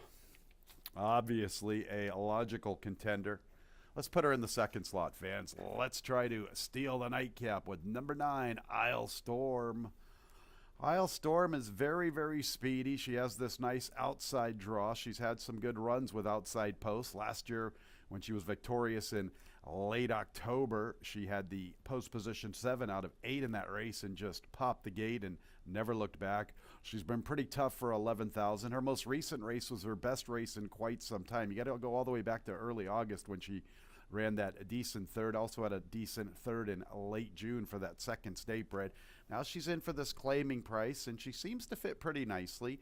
I think she's going to be aggressively sent from the far outside. I think she is the speed of the speed, and I think she's very dangerous at a nice price of 9 to 2. Let's come and catch her in the nightcap. A 5, Lady Quinn, obviously makes a lot of sense. She's been a pretty much model of consistency all season long here at Finger Lakes.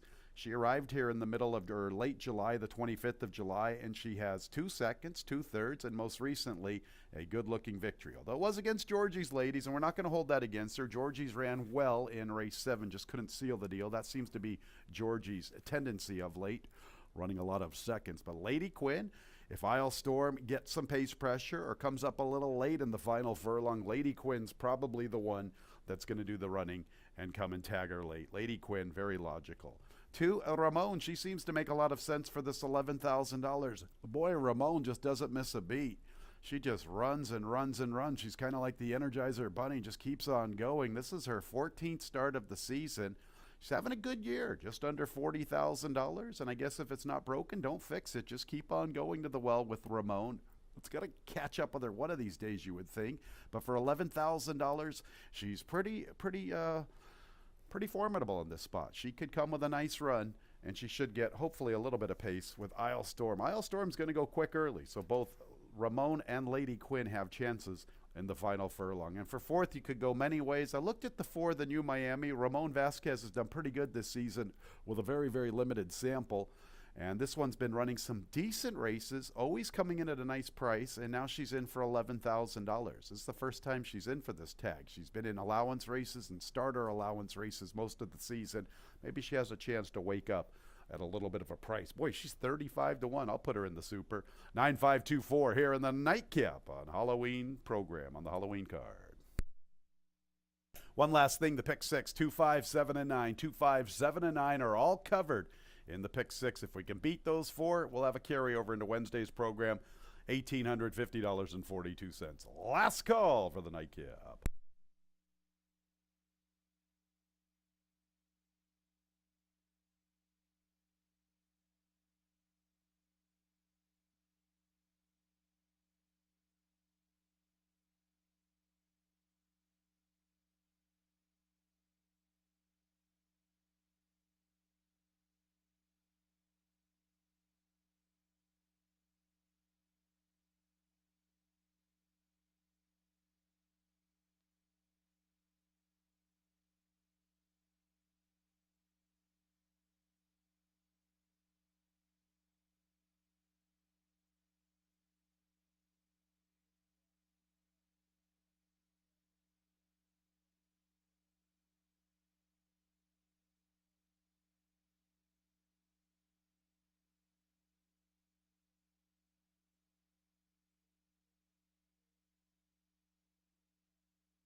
It's post time for the nightcap. Number 5, Lady Quinn, the favorite, 8-5. 2, Ramon at 5-2. La Cafetera in traffic are already in. Here is Ramon. Here is Clifton Punch. Next will be the New Miami. The favorite, Lady Quinn, looking for 2 in a row.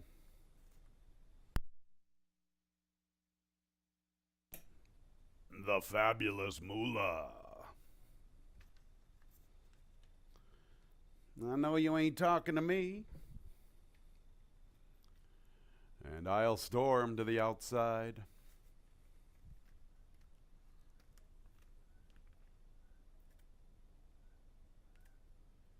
Ready for the nightcap.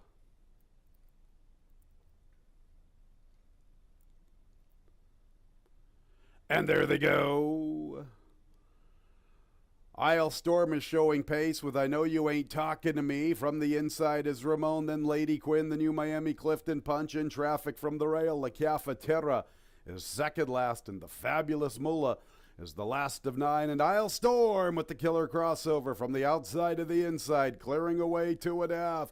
Lady Quinn, I Know You Ain't Talking to Me, and Ramon, the New Miami's up close from 5th, and she has a little less than 4 to find heading into the turn.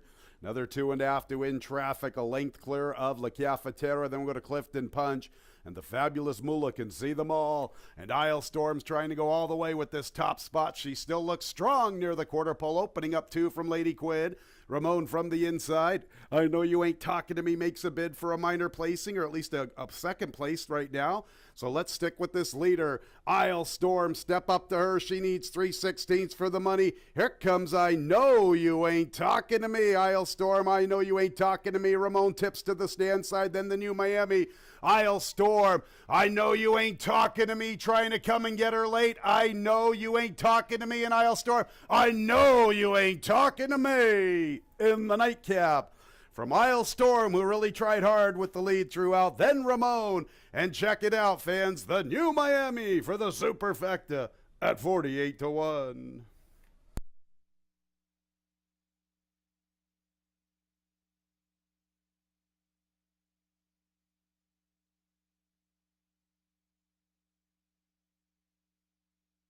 Nice horse race in the nightcap. Boy, Isle Storm really tried. She looked good at the quarter pole. I Know You Ain't Talking to Me was putting in a nice bid. kind of phrased it incorrectly when she was making that bid for second from between runners. 7, I Know You Ain't Talking to Me, and 9, I'll Storm in the Photo. 113 and 3/100ths, the final running time. Please hold all tickets.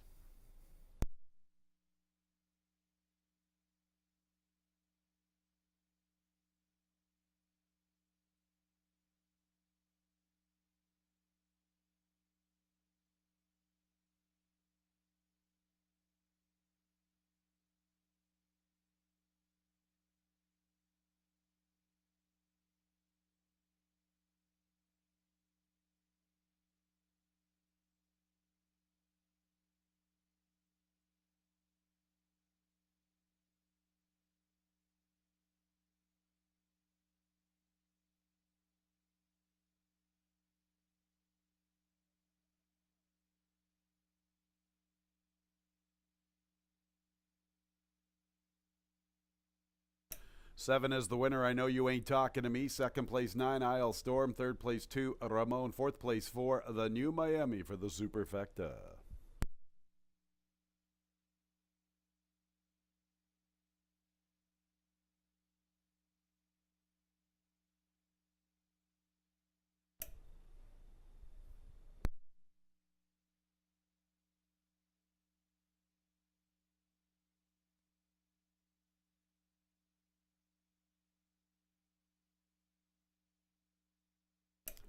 Entering the winner's circle is number 7, I Know You Ain't Talking to Me.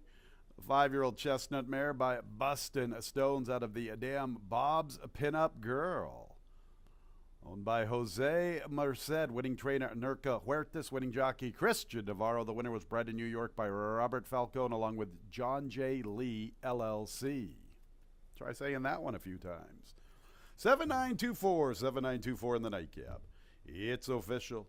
The late double 5-7, $28. 7-9 exacta, $35.80. 792 trifecta, $50.62.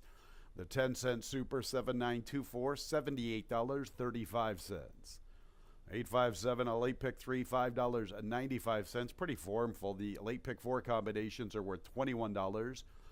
Pick 5, Tuesday's pick 5, $64.75. All 6 in the pick 6. $616.50, and 5 out of 6 is worth $13.60.